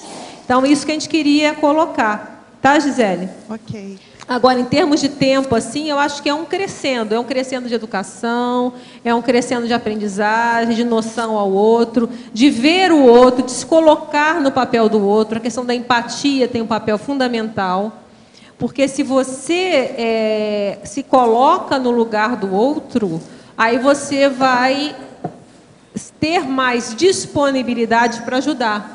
Uma coisa simples, aqui, ó, da fila, né? Ceder a vez em momento oportuno. Lógico que não é toda vez, se você ficar toda vez, você nunca vai chegar lá no caixa. Mas no momento oportuno. Vai ter momento também, se você coloca no lugar daquela pessoa, que você vê que realmente ela está apressada, que ela está precisando daquele momento, vai ter um momento que você pode estar na mesma situação. E, geralmente, pela lei do retorno, acaba acontecendo. Tem uma coisa que eu estava pensando aqui, né? Por exemplo, eu sempre dei muita carona na minha vida, porque eu era uma das poucas que tinha carro quando eu era novinha. Então, eu era a motorista particular, levava todo mundo para todo quanto é lugar. E, na minha vida, levava em casa de noite, saía lá deixando o mulherio todo em casa. E eu estava pensando, na minha vida, eu não lembro um momento que eu precisei de carona, eu não tive. É estranho, mas até agora eu sempre consegui. Então, eu acho que tem essa questão da lei do retorno também. Se você pensa que aquilo pode ser que você esteja naquele momento, você que esteja precisando, no momento que você mais precisa, às vezes acontece uma situação, um acidente, alguma coisa, e aí tem sempre aquela pessoa que vai lá e vai te ajudar, você tem que ser grato a isso. Ser grato a isso, saber que também quando isso acontecer com o outro, eu vou me predispor a fazer a mesma coisa. Então, é uma retribuição que não necessariamente é para aquela, mas vai ser para uma segunda, uma terceira, uma quarta. Então, eu vejo que é essa conscientização que está, no fundo, tem algumas pessoas que podem fazer isso instintivamente, mas eu vejo que, no fundo, tem essa consciência. Podia ser eu. Podia ser eu que estivesse precisando. Então, se eu ajudo quem precisa agora, naturalmente, a chance de eu também precisar um dia vai ser muito grande. Obviamente, você não vai fazer isso só querendo retorno, é uma coisa natural. Você faz aquilo porque, no momento, você acha que é o mais correto ser feito. E que, geralmente, isso vai acabar gerando, pela lei do retorno, você vai ter também esse retorno positivo. Adriana, e você coloca um princípio, que é o princípio popular de fazer o bem faz bem. Então, acho que a partir dessas pequenas experiências, quando a pessoa se predispõe a ajudar e tem esse retorno da assistência, ela percebe isso, né? E começa a sentir prazer, satisfação, até que isso não seja um ato tão mecânico, passe a ser mais natural esse movimento de olhar para fora de si e pensar no outro. É porque é muito melhor, né? É porque tudo é falta de conscientização. Quando a gente faz uma coisa positiva para o outro, com a intenção positiva, melhora o clima de todo mundo, fica melhor para todo mundo. Enquanto se você faz uma coisa mal intencionado, com aquela energia negativa, você polui você mesmo, é um paradoxo, né? Você acaba jogando, você está cuspindo para cima, né? Você está jogando lama para cima. Então, é essa conscientização que eu acho que ela vai vindo realmente, como você falou, né, Marcelo? É aos poucos, é na pequena atitude, no pequeno ato, você vai sentindo aquilo e você vai caindo em si da bobagem que é fazer o contrário. Adriana. Fala, Malu. O contraponto também dessa questão, está dando para ouvir o microfone? O contraponto é que, às vezes, a pessoa muito solícita, ela se irrita com muita facilidade quando os outros não são, ou não fazem a mesma coisa que ela está fazendo. Então, é um outro aprendizado que tem a pessoa, quando solicita, não se irritar quando acontece o contrário. Ou porque ela está assistindo até com ela mesmo, ela está assistindo alguém fazer, ou ela acontece com ela mesma. Quer dizer, ela sempre abre a porta, ou é gentil, e a pessoa bate a porta na cara e faz essas coisas simples do cotidiano da Conselho. Então, é uma condição para a gente ter em mente. Porque não adianta ser solícito com uma mão e ficar danado da vida com a outra. Não, concordo. E aí, olha só, eu vou até citar esse nosso autor aqui, que eu gosto dele, né? Esse Forne aqui.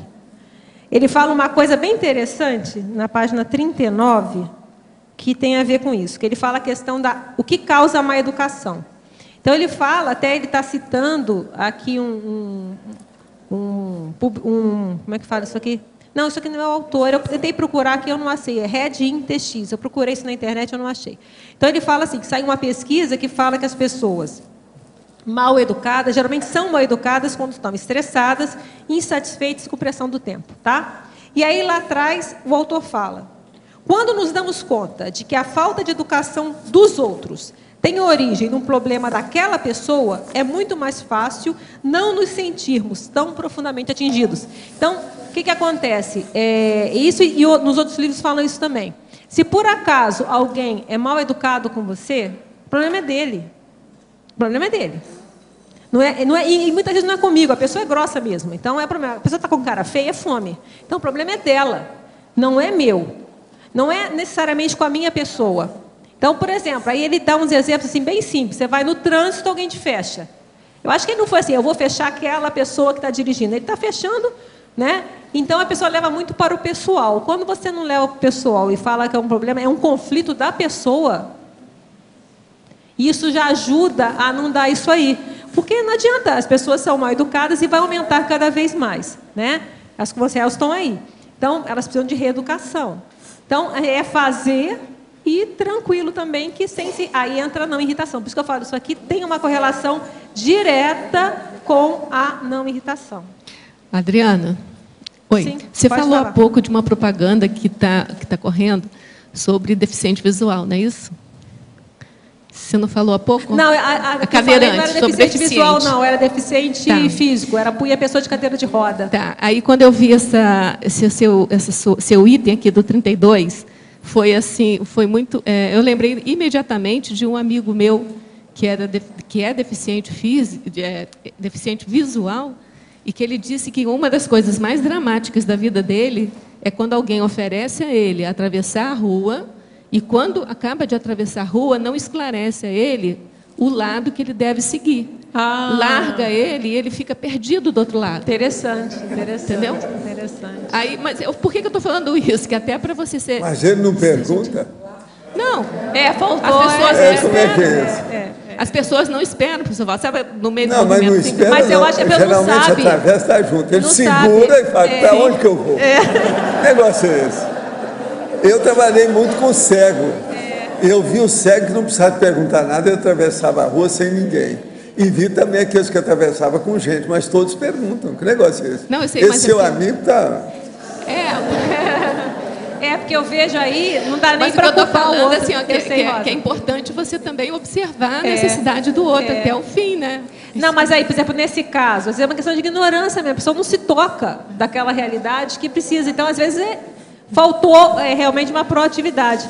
Eu tive uma colega que era ótima, né, lá no trabalho, que era cega também. Ela super independente, teve até 2 produções independentes, tudo. Ela era realmente 10, mas ela necessitava, por exemplo, ela tinha ela ia para o ponto de ônibus, ela conseguia ir, então ela sempre tinha alguém que ajudava, ela ia para o ponto de ônibus. Só que ela precisava que a pessoa do lado dissesse qual é o ônibus, né? Ela conseguia chegar até ali, mas o ônibus ela necessitava. Então são... Geralmente o cego, quando atravessa a rua, ele fala para onde ele vai.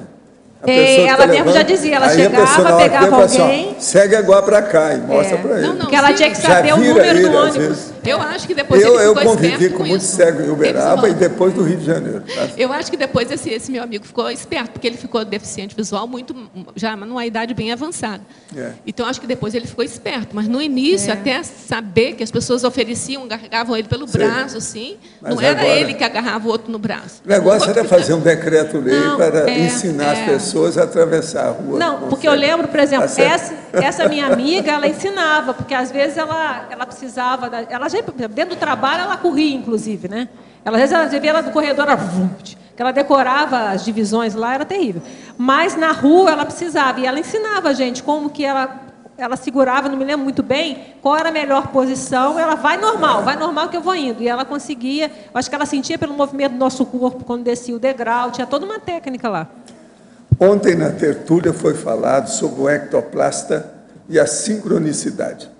Fiquei com dúvida, gostaria de entender as seguintes questões. A sincronicidade seria a materialização de coincidências significativas pela consciência ectoplasta com a ajuda de amparadores? Existe sincronicidade o tempo todo, por toda parte, no mundo inteiro. Algumas têm relação com a ectoplasta, outras não têm nada a ver com isso, depende do que é.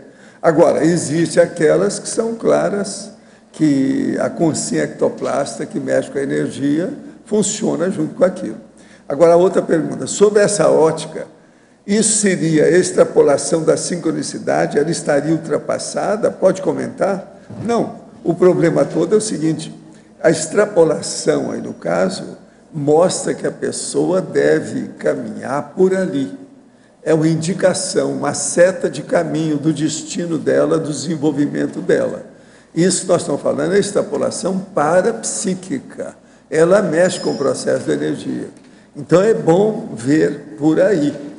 Não quer dizer que ela seja ultrapassada. Ela precisa de ultrapassar o próximo passo evolutivo dela. Isso aí é que é a situação. Agora, é lógico, extrapolar é sempre a mais. A gente tem que pensar nisso. O caminho é por aí.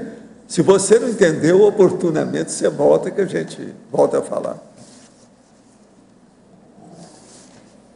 Aqui. Na página... Saindo o som? Sim? Tá, sim. Na página número 18, lá embaixo, em paradoxologia. Sim. Achei muito bom esse teu paradoxo aí. Gostaria que você comentasse mais a respeito. É o que a gente tem falado aqui, né? Que às vezes aquele auxílio aparentemente simples, ele pode gerar grandes resultados cosmoéticos. Então, às vezes, vamos supor, nesses mais mental somáticos, vamos supor aqui, aquele que a gente fala aqui da doação, né? Onde tem aqui. Neoideia. Doar a parte ideativo e inovador para a gestão alheia. Às vezes você doa aquele ali tranquilamente, vem uma ideia, você passa. Simples. Aquilo pode clarear aquela pessoa e ela vai fazer um resultado, um super livro, alguma coisa, aquilo vai seguir adiante. Às vezes é um toque. Sem querer, você vem uma ideia, você dá um toque para uma pessoa. E às vezes aquele pode mudar a vida. Então eu já observei também situações. E às vezes uma pequena dica que alguém recebeu mudou a vida. Aquela dica pequenininha ali, aparentemente totalmente simples e pode mudar. Então, essa atenção, essa disponibilidade pode causar efeitos bem interessantes. A gente não está nem falando das mais sérias aqui, de escagem e tal, né? Tem aquela pequena, uma carona, às vezes uma carona que você dê para aquela pessoa, você vai ajudá-la muito. Ela vai, às vezes, se sentir melhor, às vezes ela estava até, você joga energia também, ela vai sair dali melhor e aquilo vai ter um efeito depois enorme. E uma coisa que para você, aquilo que você fez não deu nem cosquinha, não te causou nenhum esforço maior. Uhum. O Mário está falando aqui muito sério, né? Às vezes você evita um suicídio de uma coisa boba. Tem muito relato que a gente vê até na internet, né? Da CVV. Às vezes a pessoa vai, aí entra aqui, né? Dá palavras, pronunciar as alentadoras, esclarecedoras e circunstância precisa. Então, às vezes é uma palavra. A gente vê uns relatos, às vezes até de questão de telemarketing, né? Você vai lá e faz um telemarketing. Tudo tem muito isso, né? Liga para alguém, aí fala alguma coisa, depois a pessoa relata que ela estava com uma série de problemas, aquilo mudou a vida dela. Então, essa atenção a esses pequenos atos, não deixá-los passar batido. Teve um binômio que você trouxe, que é um binômio que todos nós conhecemos, mas eu acho que é o maior desafiante aqui para nós, né? Qual? Que é justamente o de cima para baixo, na linha a penúltima, onde você fala ali a dosificação inteligente do binômio Tacon-Tares. Isso é um desafio violento, se acertar, né? O ponto, o foco, a palavra correta, no momento correto, não passar na dose ou vice-versa, não falar pouco. É porque a nossa meta sempre é a Tares, mas às vezes a gente tem que fazer a Tacon antes, né? O percentual é menor, mas às vezes, como a gente falou antes, um pequeno ato desse vai ser que vai dar rapport para você fazer um esclarecimento muito depois. Quer dizer, aquele relato simples que eu falei, né? Um simples de eu resolver ajudar a senhorinha lá com o filme.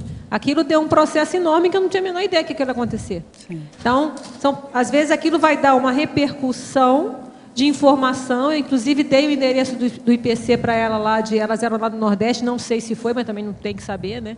Então, você acaba tendo a oportunidade de falar uma série de coisas com um pequeno gesto bobo, de ajudar uma pessoa a pegar um filme aqui. Então, às vezes, são pequenas coisinhas que aí entra a questão do amparador, entra a questão da energia, a questão do insight que a gente fala, né? Você tem aquele insight, você não sabe muito bem porquê, e você sonda, e às vezes é o caminho, a gente acaba podendo ajudar de uma forma. Eu queria agora falar um pouquinho da prova da imagística. A Nara está aí. Fabiana, você só me permite fazer uma pergunta para a Adriana nessa linha do teu raciocínio, pode ser? Adriana, na página 17, em Fatologia, na 7ª linha, no final da 7ª linha, você fala da maturidade consciencial explicitada em atos cosmoéticos sutilíssimos. Então, acho que você já explicou ali para a Fabiana, essa questão da sutilidade, né? Da sutileza, vamos assim dizer, né? Dos atos. Agora, minha pergunta para você é o seguinte: o que você observa que facilita essa sutilização dos atos nesse sentido cosmoético, entendeu? Que as nossas atitudes vão ficando cada vez menos grosseiras, sob o ponto de vista prático, então mais sutis e mais cosmoéticos. Você está entendendo? Como é que a gente intensifica esse binômio sutileza-cosmoética nas nossas manifestações? Olha, aí entra primeiro a questão da conscientização. Por exemplo, como a gente fala aqui no inusitado, que a gente fala assim, a ação inabitual nas culturas em geral, derivada da autoconscientização pessoal e grupal quanto às sutilezas da interassistencialidade evolutiva. Então, entra, por exemplo, desde a cláusula que a gente fala cosmoética autoimposta, aos deveres cosmoéticos que são imperceptíveis à maioria. Então, entra num processo, que aí você sabe, sei lá, da questão da cosmoética, você estuda isso, né? É um aprofundamento na cosmoética, uma maior cosmovisão. Então, é o que a gente está fazendo, né? No momento que a gente estuda mais, procura entender mais a questão da cosmoética, procura entender mais a questão da cosmovisão, de ver atrás do morro, como a gente fala, né? Aumentar a cosmoética. E entra o parapsiquismo, a gente aumentando o parapsiquismo. Então, eu vejo que são esses, o fruto de todos esses investimentos que vão fazendo a gente enxergar mais essas pequenas situações. Porque, na maioria das vezes, a gente está cego. E aí justamente estudando, falando, vendo, entendendo, compreendendo, refletindo, a gente vai começando a ver essas pequenas sutilezas. Tem um binômio que, Sovaldo até já escreveu um artigo na área da parapercepciologia, que é o binômio magnitude-descrição, né? Que perfeito. Fenômenos mais magnos, a gente pode dizer assim, são cada vez mais discretos. São mais discretos, né? Você vê que esse é o viés, muitas vezes, da cosmoética também. Você tem observado? Você pensou, não sei, sim, quando você escreveu isso, você acha que é nesse sentido, sim. Né? Tanto é que na exemprologia, a gente coloca 2 tipos, né? A solicitude cotidiana vistosa, que é o que a gente colocou mais. É aquela que é espontâneo, realizada de maneira explícita. Né? Que é o que a maioria dos exemplos que a gente está colocando. Agora tem o outro, que é o discreto, que esse é o mais sério. Mas isso é mais difícil você fazer a listagem. A gente faz a listagem daqueles mais óbvios. Então, olha só. A solidariedade espontânea é realizada de maneira comedida, silenciosa, notada somente por observador atento. Essa que é o quente. Agora, se a gente... Qual que é o que eu estou defendendo aqui, né? Porque se a gente não fica atento aos grossos, como é que a gente vai chegar no sutil? Então, tem o grosso, que é a listagem. O sutil é muita coisa que a gente, às vezes, nem sabe. A gente vai começar a entender coisas que a gente faz, a gente nem se dá conta que está sendo anticosmoético. Então, eu vejo por aí. Eu fico esperando os 1000 verbetes aí que estão faltando da sua parte, está entendendo? E agora nós vamos ver uma apresentação das estatísticas da prova da imagística. Essa que é lá em cima. Obrigado. Por favor.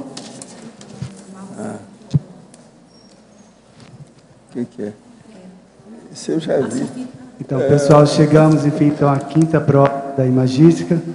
Então, selecionamos aqui uns resultados principais para estar comentando com vocês. Por favor, pode passar o próximo?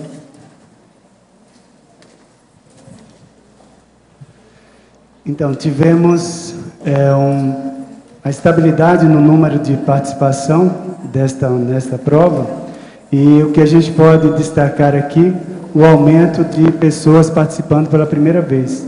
Então, a gente teve aí uma maioria de pessoas novas interessadas sobre a prova da imagística, né? A média manteve-se no padrão em relação aos demais anos. Por favor, próximo. Então, o maior acerto que a gente teve foi em relação à prova do telefone castiçal, com um total de 155 itens válidos, né? Do total das 200 correlações que a pessoa fez. Então, nessa prova, acho que a maioria tem noção de como é feita, a pessoa tem que fazer 200 correlações. E os avaliadores vão discutir, vão avaliar se há pertinência daquelas correlações ou se há repetição ou a não pertinência daquelas correlações. Então, o maior acerto foi esse.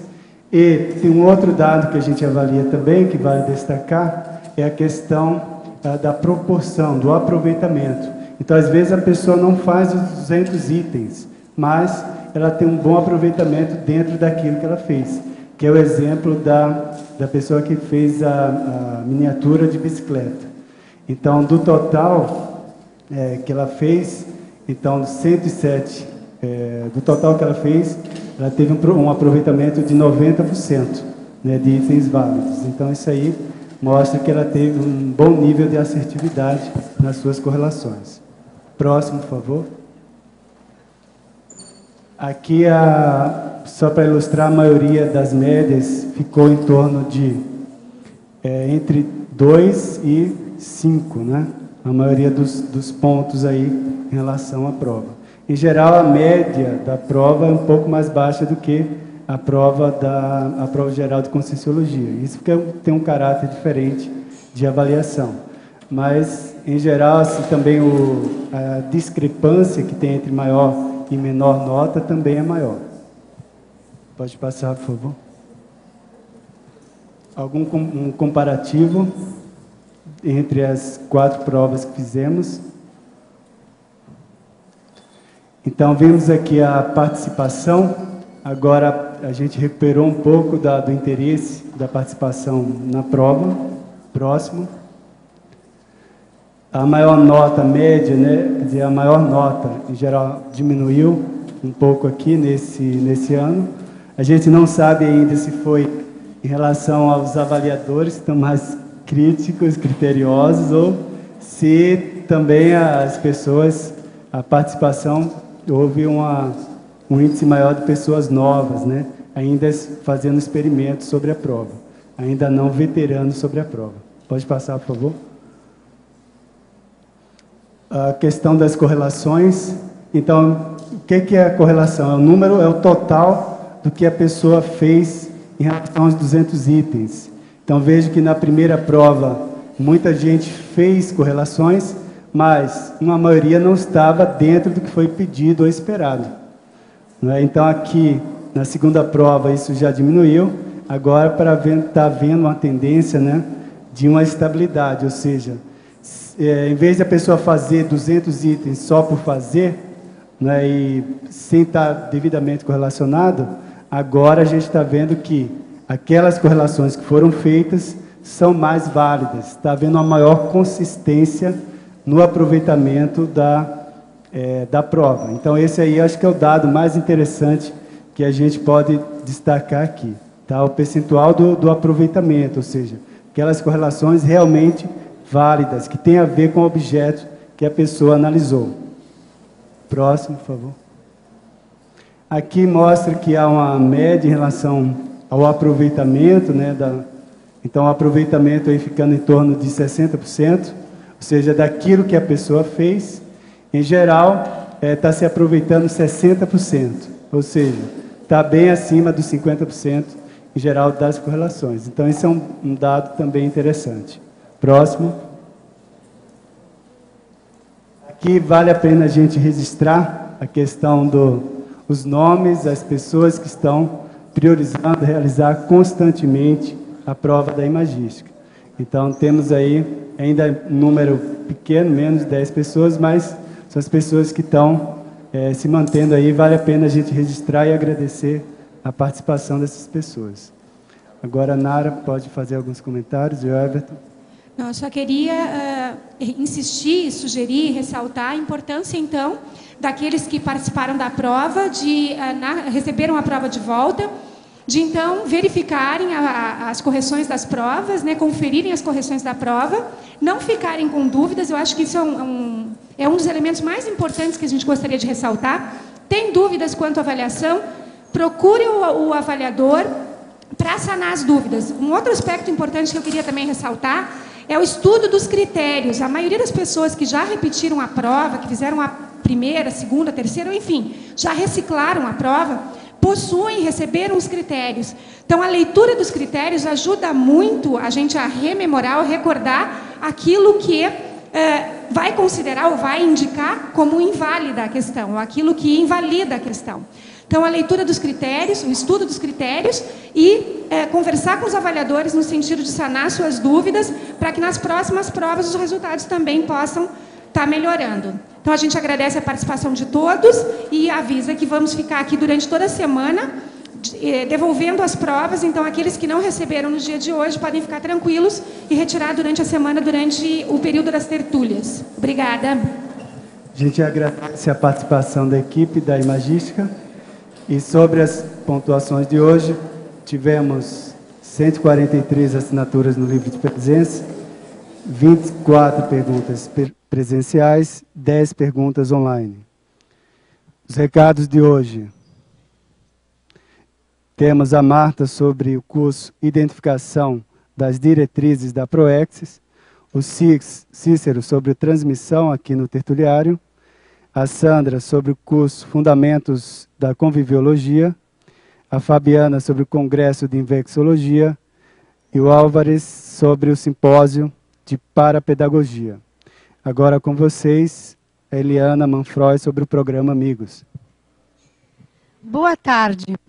Por vezes, eu e o Fernando, né, que somos da equipe do programa Amigos, a gente incomoda um pouco vocês, aborda vocês, né, na saída do tertuliário, no telefone.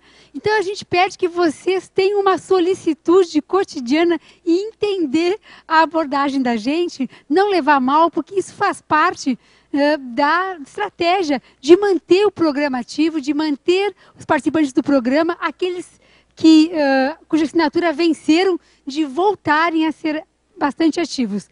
Mas vocês podem hoje participar de 3 formas do programa Amigos da Enciclopédia. Fazer uma doação pontual, ou seja, doar um valor que vocês desejarem pontualmente. Vocês podem participar como empresa amiga da Enciclopédia, patrocinando o site das tertúlias, com o logotipo, a logotipia, a marca da empresa de vocês, ou como associado pessoa física, que é a grande maioria hoje, mais de 450 amigos. É só entrar em contato com o CAEC na recepção, pelo fone 45 35 25 26 52. Empresários de fora de Foz que quiserem patrocinar, fiquem atentos, deixem seu nome, seu telefone, aos cuidados do Fernando ou Eliana, que nós faremos contato com certeza. Muito obrigada. Boa tarde a todos. O convite é em nome da Apex para o curso Identificação das Diretrizes da PROEX, que vai acontecer em São Paulo, nos dias 26 e 27 de maio. Esse curso é um curso bem importante para que as pessoas possam, através de uma metodologia específica, identificar o veio principal, a linha principal da realização da PROEX pessoal. As informações podem ser obtidas pelo telefone 011 6362 6308. Repetindo o telefone, 011 6362 6308. Ou então pelo e-mail apexsp@apexinternacional.org. Repetindo, apexsp@apexinternacional.org. Obrigada e até logo. Boa tarde a todos. Eu gostaria de fazer um convite para as pessoas interessadas em voluntariar aqui no Tertuliarium. Então, há disponibilidade de vagas para a equipe da transmissão da tertúlia. Então, quem tiver interesse, e esse interesse for relacionado, então, a voluntariar no período aí do meio-dia às 3 da tarde, não tem necessidade de ter um conhecimento específico sobre filmagem ou som, que o treinamento todo é realizado ali na própria equipe da tertúlia. Então, fica o convite para esse voluntariado. Há necessidade, então, de voluntários na equipe de transmissão da tertúlia. Muito obrigado. Interessados, entrem em contato com a equipe de voluntários do Tertuliarium. Boa tarde a todos. Nós viemos aqui para reforçar o convite, já feito pelo professor Valdo, do curso Fundamentos da Conviviologia, que acontecerá aqui no CAEC, dias 24, 25 e 26 de agosto. E uma pergunta para vocês refletirem. Como você avalia seus relacionamentos com as consins, consciex, plantas e animais? Você está satisfeito com a qualidade de seus convívios? Nós vamos discutir esses assuntos e, principalmente, todos os aspectos da conviviologia e da paraconviviologia. Então, estão todos convidados. Para vocês fazerem as inscrições, pode ser pelo e-mail, caec@caec.org, ou pelo telefone 45 3525 2652. Obrigada. Boa tarde, nós gostaríamos de fazer um convite a todas as consins e consciex interessadas em participar e interagir conosco na 8ª semana da INVEX. Ela será realizada do dia 15 ao dia 22 de julho. Vamos ter eventos pré-semana e pós-semana. Vamos ter eventos com a dupla Wagner e Nancy, vamos ter também um campo assistencial holossomático logo depois do congresso e vários apresentadores debatendo a técnica da INVEX. Então, o que é a técnica da INVEX? É uma técnica de otimização evolutiva da vida humana, representa um acelerador desafiante para as pessoas que aplicam. Nós também gostaríamos de chamar a atenção que o primeiro congresso, vai ser a primeira vez que se realiza um congresso em campus funcionando, o campus da ACINVEX já está em funcionamento, é a primeira vez também que nós chegamos à 10ª edição de um congresso, vamos também estar celebrando os 20 anos de GreenVex, a evocação do Holopensene do Pandeiro, que foi uma comunidade astrafísica que funcionou até 1985, vamos celebrar novos intermissivistas, e considerando também que o Congresso é um agente retrocognitivo do curso intermissivo, além de um momento de sinergia na CCCI. Estão todos convidados, aguardamos vocês. Obrigada.